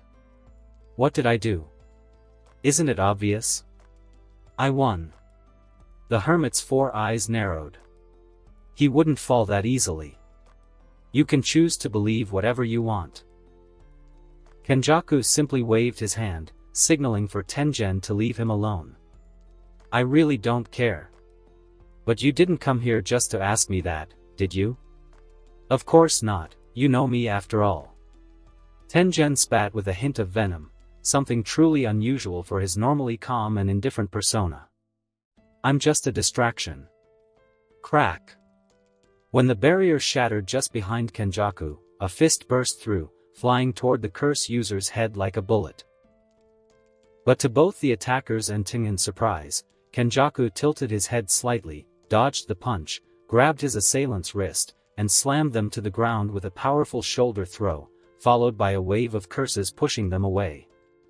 I've suffered too many sneak attacks to be caught off guard again. The attacker's body rolled to a stop beside Tengen, and a bruised Yuki stood up with a bloodied grin. Shit. Yuki Tsukumo, still holding on, I see, Kenjaku mocked. Yuki was a threat, but after their last clash, he doubted she still had the same strength. Nothing more than a delay in his eyes. And you're still the biggest coward I know. She spat blood and wiped her lips. Had to send the kid away because you were getting your ass kicked. I just had the better hand. Kenjaku shrugged, unaffected by the taunt. And against you, I'll prove I still do. Yuki's eyes widened as she saw him move his hands. Her body instantly going on high alert as she brought her own hands together. Don't waste more of my time. Kenjaku brought his fingers together, his cursed energy expanding in every direction. Yuki smiled. Her domain expansion couldn't compare to Kenjaku's, but with no other choice, she let her cursed energy spread. She didn't know what had happened to Itadori, but she hoped he wasn't dead. So, using everything she had to buy time. Minutes, seconds, milliseconds. However long she could last, she had to endure. She would give her own life if needed. Domain expansion. Domain expansion. The cursed pillar formed behind Kenjaku, but Yuki's barrier threatened to swallow him, cursed energies of the two domains colliding and exploding in all directions. Womb perfusion. Endless star heart. Their voices echoed across the battlefield, their cursed energies clashing to determine which would dominate. But as expected, it only took a few seconds for Yuki to feel her domain being overwhelmed, sweat dripping from her brow as she struggled to keep the barrier up. Meanwhile, Kenjaku remained still, indifferent, barely reacting to the clash, simply waiting for Yuki to falter so he could finish her off once and for all. Futile effort, he thought. But just as Yuki seemed about to collapse, surprise washed over their faces when something disrupted their concentration. A third presence bursting into the clash, radiating cursed energy from head to toe. What is this? Kenjaku wondered in irritation. That seaweed bastard gave me more trouble than expected. But when that familiar voice reached their ears, Yuki broke into a toothy grin, while a vein popped on Kenjaku's forehead. But hey, don't leave me out of the party. Domain expansion. And bringing his hands together, a blood-stained Itadori announced his return. His cursed energy spreading as his own barrier entered the clash. Hunting territory. The collision of three domains caused a tremor of cursed energy, the barriers becoming erratic as Kenjaku's cursed pillar began to falter. The curse user gritted his teeth as he struggled to prevent the collapse. But no matter how hard he tried, overpowering two domains in such an unstable situation proved difficult even for him, especially when the goal of his opponents wasn't to win the clash, but to scatter his totem. Damn it, he cursed, stepping back and preparing for his next move. Crack. The clash ceased, the barriers shattered, and the cursed pillar crumbled in the blink of an eye. Yuki, the most overwhelmed during the clash, fell to her knees, gasping for air. But unlike her, Kenjaku and Itadori stared at each other for several seconds, the curse user with a grim expression, and Itadori with a mocking grin. So, what's your plan? Kenjaku asked venomously. Are we going to fight until we recover our techniques? Once I do, I'll expand my domain again, and this time, Yuki won't be able to help you. Well, thinking about it that way. Itadori scratched his chin, his face thoughtful as he pulled back the sleeve of his jacket. Kenjaku narrowed his eyes at this, noticing the young sorcerer glance at the last remaining tattoo on his arm. Hey, you're pretty knowledgeable when it comes to jujitsu, right? Kenjaku was a bit confused by the question, but didn't bother hiding it.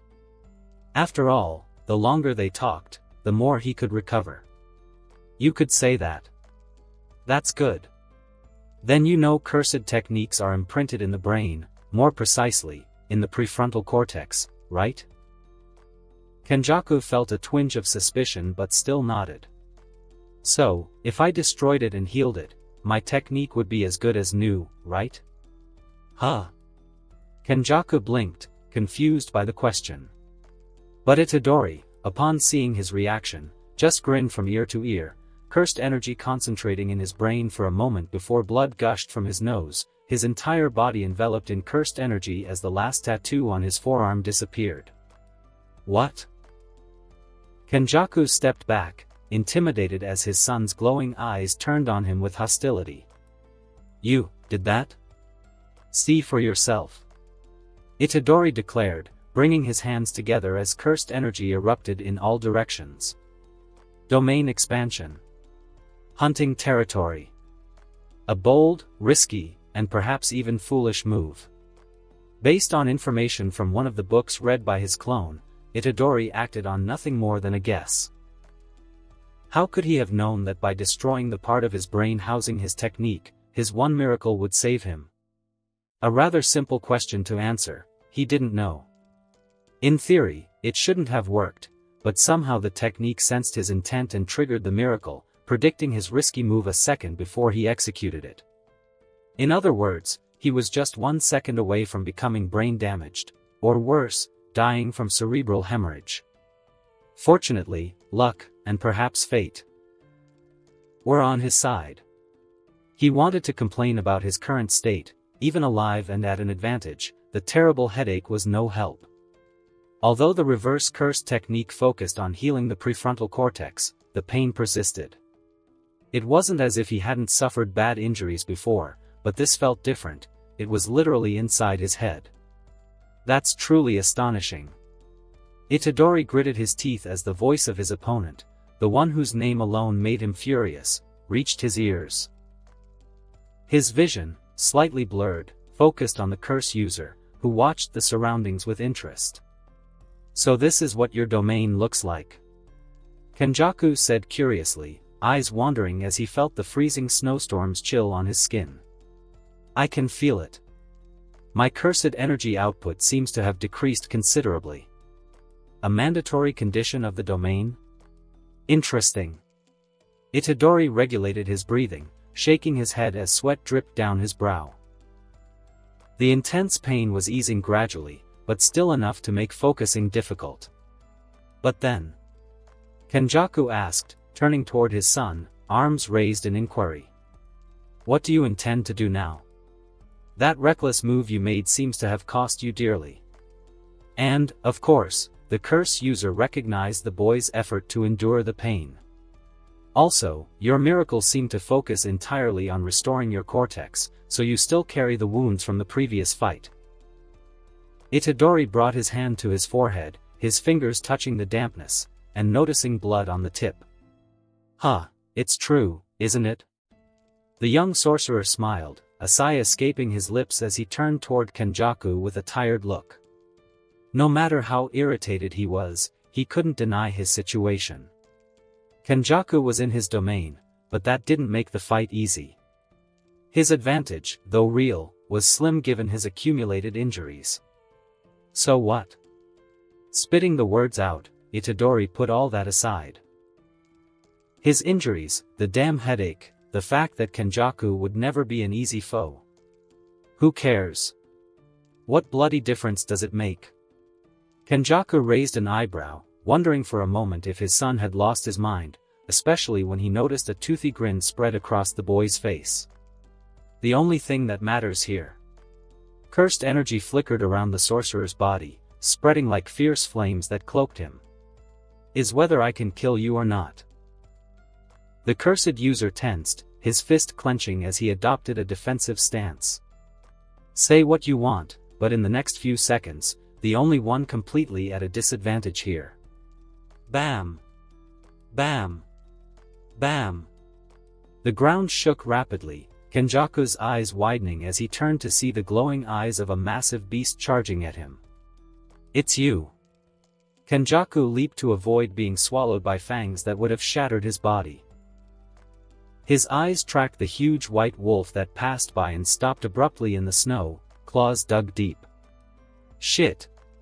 But while he was mid-air, unable to control his fall, terror filled his eyes when he saw a fist rushing toward him, just in time for him to raise a defense. Boom! It wasn't enough.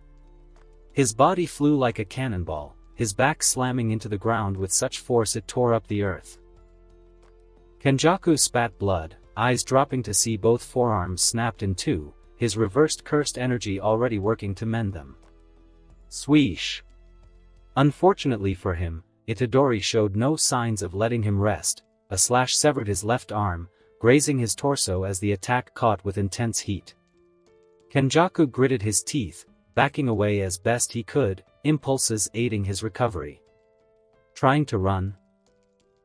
But as soon as his severed arm healed to the wrist, Kenjaku's eyes widened as Itadori's voice rang in his ear, making him realize the boy was following him by a glance, before a hand struck his face with force.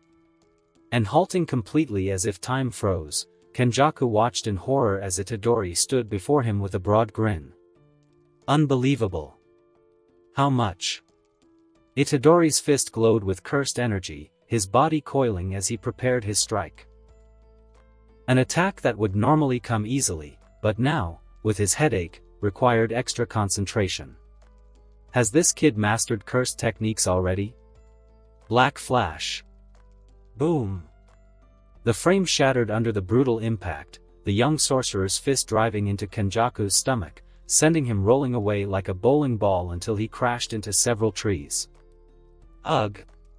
The curse user struggled for breath, vomiting blood as cursed energy fought to heal his flooding wounds. He's not giving me room to recover, he thought, as his cut hand healed completely and he used it to help himself up. He wasn't this aggressive, urgency is making him pour everything into this, it seems. Kenjaku's attention snapped forward as he felt tremors beneath his feet. His eyes locked on the massive wolf charging toward him. Unfortunately for him, the wolf opened its massive jaws, fangs bared, ready for another bite. I'm not going to be just a target. Boom. As it neared, Amarok yelped in pain as a wave of cursed energy struck the side of its head hard enough to send it flying. Itadori, who had been charging, stopped for a moment, his tongue clicking irritably. He recovers faster than others. But that didn't stop his assault. At this point, having unleashed a black flash, he couldn't afford to back down. His best chance was to press on until he landed another devastating blow. Kenjaku might be strong, but he wouldn't survive two such powerful black flashes. With a fierce smile, he barreled toward Kenjaku, who wasn't far away. He's definitely not healed internally, so he'll have to choose. Kenjaku detected the approach and immediately sent out a wave of cursed energy, but Itadori easily dodged. Defend while healing, or attack with the cursed technique. Which will it be? Just meters apart, Kenjaku's face hardened. He stomped the ground, summoning a cursed pillar before him. Worst choice. Boom! Itadori's fist exploded through the curses, closing the gap before Kenjaku could retreat far enough. Bam! A punch rocked the curse user's face. He summoned a barrier that protected him from disfigurement, but still sent him blazing backwards. But Kenjaku didn't yield. With a flick of his hand, he unleashed a wave of curses at Itadori. Prepared, the boy vanished instantly, the snap of frame-like movement echoing as he reappeared nearby. Seeing him, Kenjaku readied another attack, but choked as his body froze, eyes wide in confusion as he looked to find a pair of massive eyes before him. Paralysis? When? He wondered, but didn't have time to think as the sorcerer reappeared, fist glowing with cursed energy, and struck Kenjaku's face with such force he swore he heard the sound barrier crack. Black flash. Boom! Black lightning erupted in all directions, Itadori's eyes flaring as hot air rushed from his mouth. Blood tears streamed from his eyes, that had survived unscathed. The black flash technique was devastatingly effective, but extremely taxing, especially against strong opponents. Even sustaining it for 5 seconds could overwhelm the eyes. A double-edged sword, for sure. He shouldn't be able to maintain his reversed cursed energy after that. Itadori walked toward where Kenjaku had been sent flying. As he did, a growl from Amarok caught his attention, the enormous wolf crushing and biting the curses attacking it earlier. Patience, kid. Don't get full before the main course, he said with a short laugh, returning to Itadori's side. Kenjaku might be strong, a top sorcerer, but it was clear compared to Itadori, he lacked tools. In a head-to-head fight, Itadori was the worst possible opponent, especially for Kenjaku, who fought from mid to long range. Itadori forced him to play his hand, and dominated from start to finish. Even his previous wounds couldn't slow his momentum. In this battle, Yuji Itadori was undeniably the victor. Itadori froze as a wave of cursed energy exploded toward him, his eyes widening as cracks formed in his barrier. Shocked and confused, he turned to the source, a bloody Kenjaku, hands together in a gesture, cursed energy erupting from his body. Domain expansion. Itadori's eyes widened, his own barrier shattering to make way for Kenjaku's.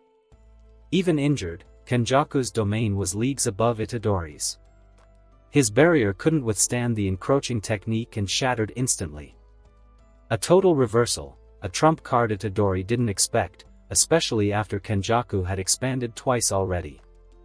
He used a binding vow, didn't he? He didn't have to wait long for confirmation. As the barrier closed, Itadori found himself in darkness, illuminated only by a massive cursed pillar, unstable, missing chunks of curse energy, blood dripping everywhere.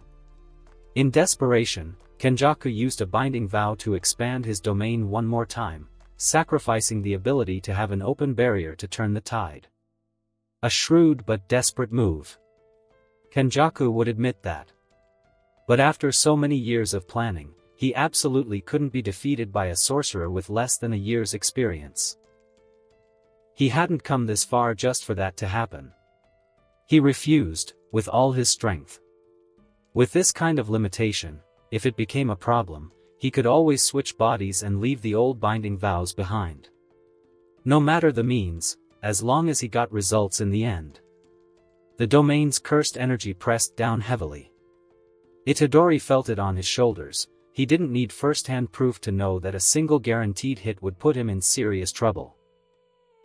At this moment, he was completely disadvantaged. Damn! He clenched his fists, cursing his mentor in his mind. Damn it, Gojo should have taught me anti-domain techniques. He was frustrated, but couldn't fully blame his sensei.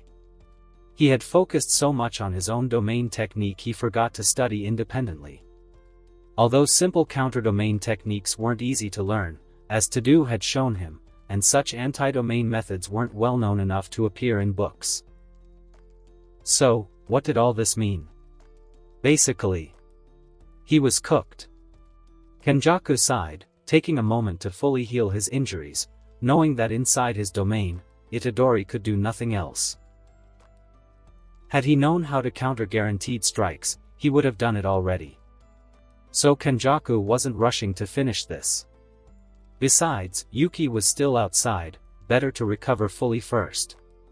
So, it didn't end the way you expected, did it? Kenjaku's voice echoed through the domain. Itadori still stood in place, eyes dark as he stared back. Look on the bright side, you gave it your all. Damn, maybe the toughest opponent I've had in millennia, even more than recent Six Eyes users. Kenjaku squeezed his shoulder, relieved as his muscles recovered. You were impressive, my son. But I lived in an era of the clash of powers, you can only imagine. The final invocation aligned, Kenjaku let out a relieved sigh as he wiped blood from his lips. It's really a shame I'll have to do this to Sukuna too. I'd love for him to witness this new age. Silence hovered, tension thick enough to cut with a knife. Kenjaku showed no reaction to Itadori's silence, and with a shrug, prepared to end the fight. If that was how his son wanted to go, without a last word, so be it. He'd make sure his body stayed intact for a future swap. Hey!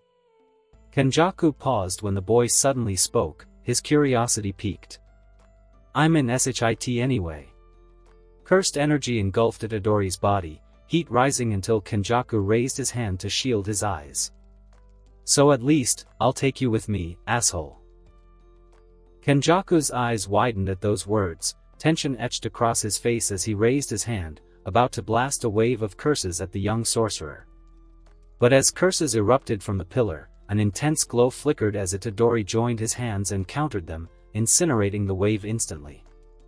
Fire blazed around his hands, molding into chords he manipulated with care, gradually shifting from crimson orange to deep blue.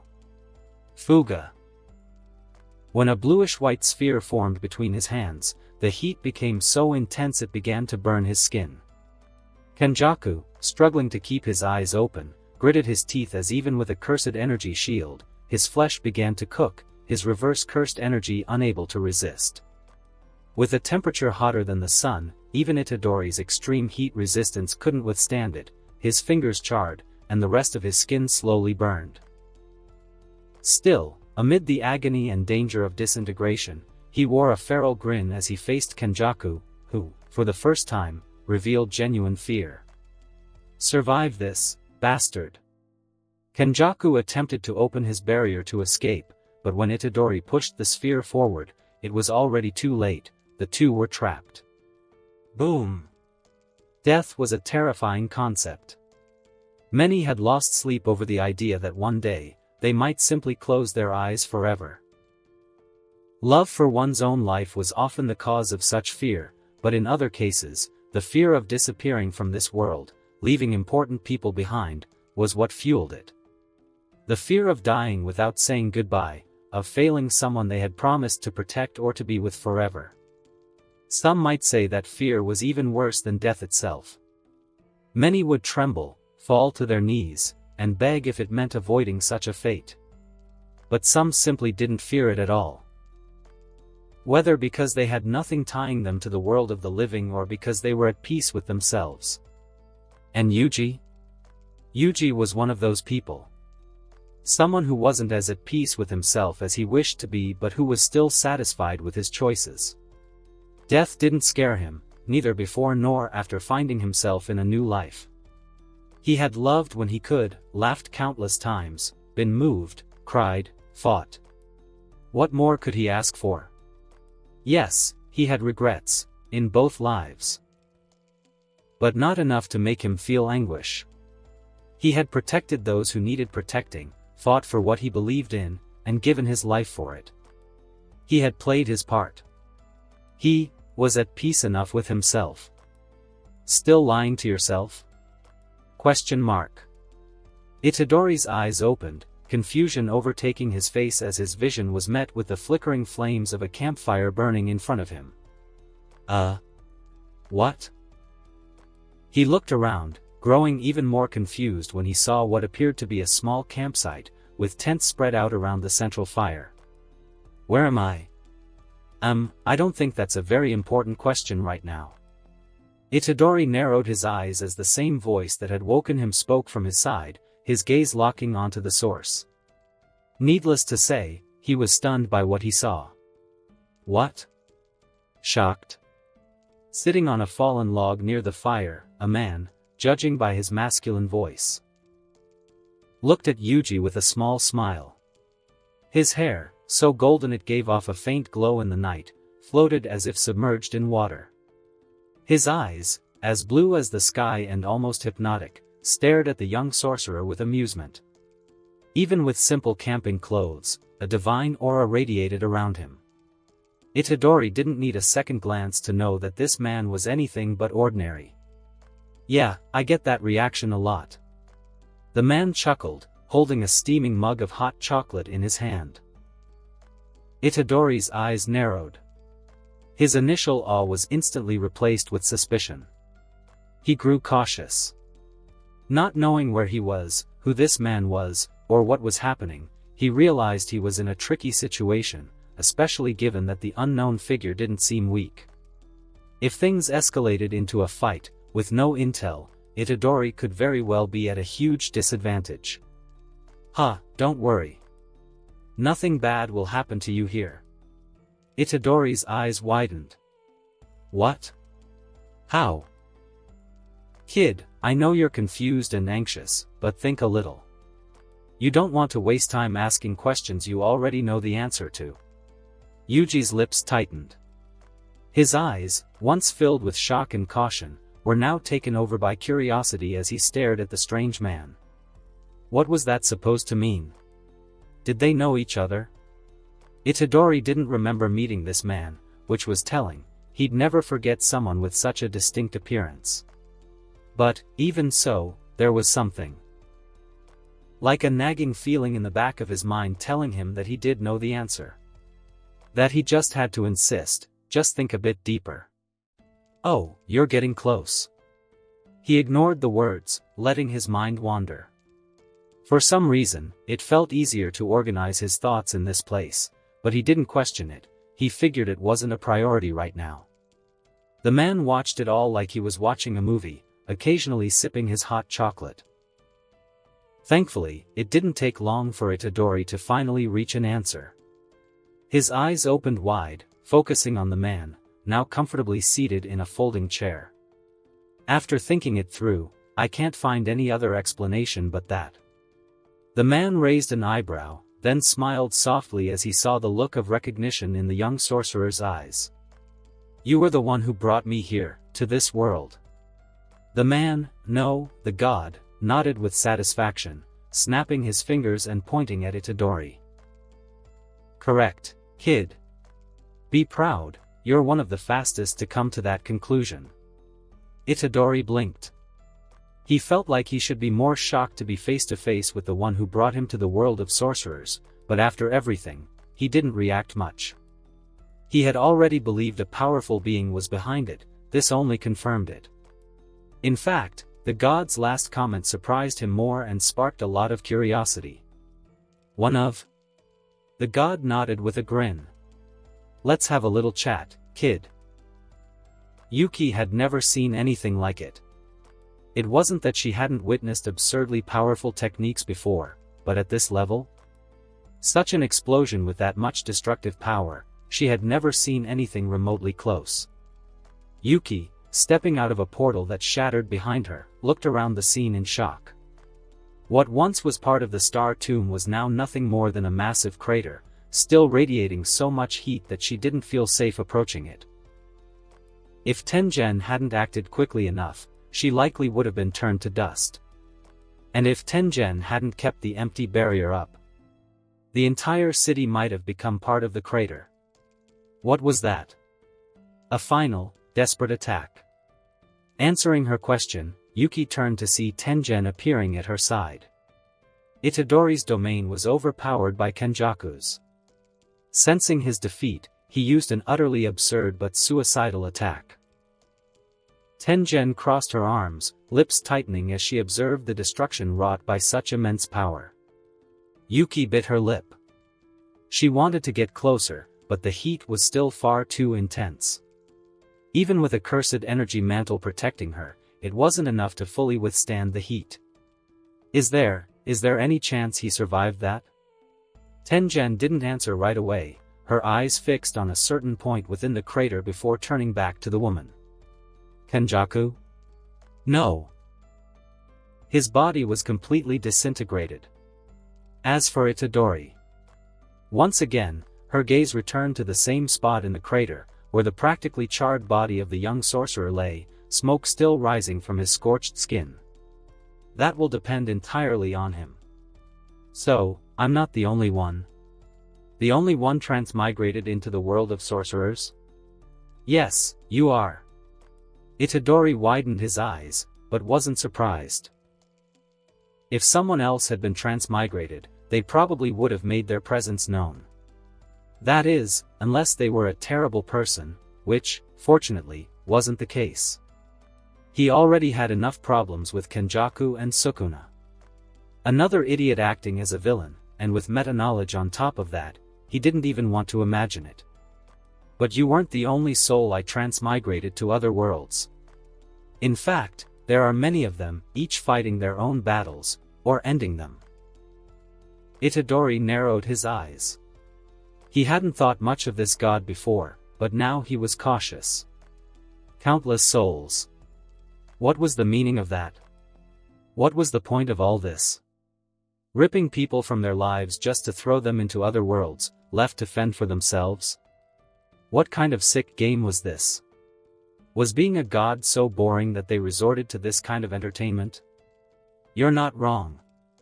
The god's voice drew Yuji's attention, his brow furrowing as he realized, again, that his thoughts could be read like a book in this place. But what was done was done. There was no point in taking it back. Then why? Why do this? Why bring me here? Confronted by the question, the god simply snapped his fingers, refilling his mug of hot chocolate. His calm gestures made it clear, he wasn't the slightest bit bothered by being questioned. So he didn't rush as he took a sip and turned to the sorcerer with a raised eyebrow. When you're a god, the ways to entertain yourself are endless, especially someone with my rank. But don't be mistaken, I didn't do all this just for fun, no. I did it because the universe of those souls was doomed. Yuji stared at him, taking a while to process his words. Doomed? What the hell did he mean by that? Earth was fine when he... Oh. Then he remembered, the enormous white light that had consumed everything. Was that it? Yes, the god replied, catching the sorcerer's attention. Sorry to break it to you like this, kid. But it's the truth. How? The deity looked at him for a moment, noticing how the eyes that had been cautious now held pure curiosity and concern. He understood why. A war between gods. Some universes were erased from the multiverse. WH. As for your concern, your wife and family are safe. Relief visibly crossed Itadori's face, his gaze softening as he allowed himself to relax a little on the log-shaped bench. I saved the souls of the humans from your universe before the cataclysm. You were lucky, it was a universe lacking in intelligent life. Thank you for that, Itadori nodded, truly grateful. He may have moved on from his past life, but the thought that they might have been erased from existence still weighed on him. Don't worry about it. It's my responsibility, after all. Itadori seemed more at ease in the god's presence, but even after having his question answered, one doubt still lingered in the back of his mind, a doubt that had been with him since he opened his eyes in this new world. And the god, already knowing what the next question would be, simply set his cup down on a small table that materialized beside him, waiting patiently. Why? Why me? You said you saved all humans, so why am I not with them? The god looked at him, his hair swaying in the wind as if always underwater, and his gaze held a supernatural serenity, as if nothing could harm him, and he knew all the answers. Which wasn't far from the truth. Why, you ask? Then I'll be direct with you. Itadori braced himself. For some reason, he felt unusually anxious about the answer. Out of more than 8 billion humans, you were one of the few I chose to transmigrate. Because I saw that you could do good in this world. Itadori blinked, clearly confused. He didn't feel special. In fact, there were definitely people more competent to help this world than him. Not all souls can endure transmigration, kid. And haven't you been doing a good job? A good job? Itadori, pondering the question, could only scoff. I had to kill myself to win a fight. If that's what you call a good job. Actually, that only confirms I made the right choice. They locked eyes for a moment, and Itadori, letting out a sigh, accepted the words. So, what happens now? Am I being sent to where the other souls are? But the god, amused by the question, took a sip of his drink with a smile. And who said your work in this world is over? Itadori was confused. This whole time, he thought he was dead. Your story isn't over yet. There's still much left for you in this world. The god smiled and stood from his chair, opening an image in space with a wave of his hand. The image showed a massive crater, Yuji's body at its center in a deplorable state. It was hard to believe he could survive that. Damn. I look like a chicken left in the oven for hours, he chuckled nervously as he stepped closer. I think a log thrown into a bonfire fits better. You might be right. The god gave a playful smile, and Itadori returned it, despite knowing the state he was in. So, how do I do it? How do I go back? Well, that's up to you. After all, a sorcerer evolves when faced with adversity, doesn't he?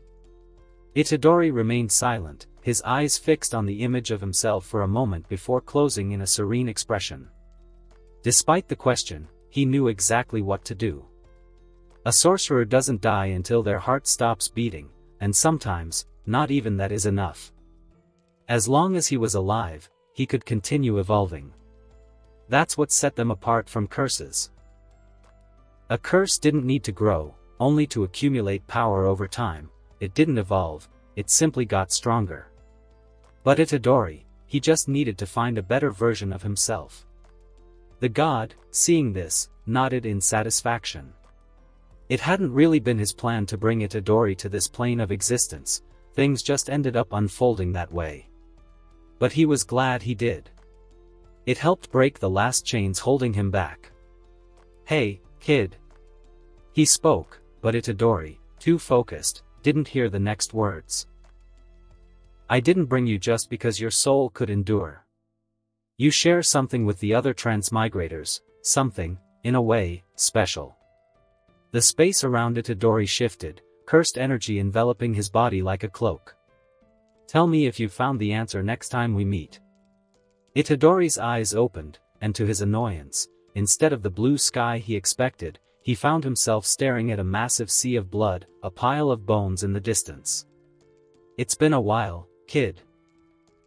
And when that voice full of malice, one he knew all too well, sounded from behind, his mood got even worse. Right now, this was the last person he wanted to see. Not long enough, it seems. Itadori sighed, replying bitterly as he turned to face the parasite in his life.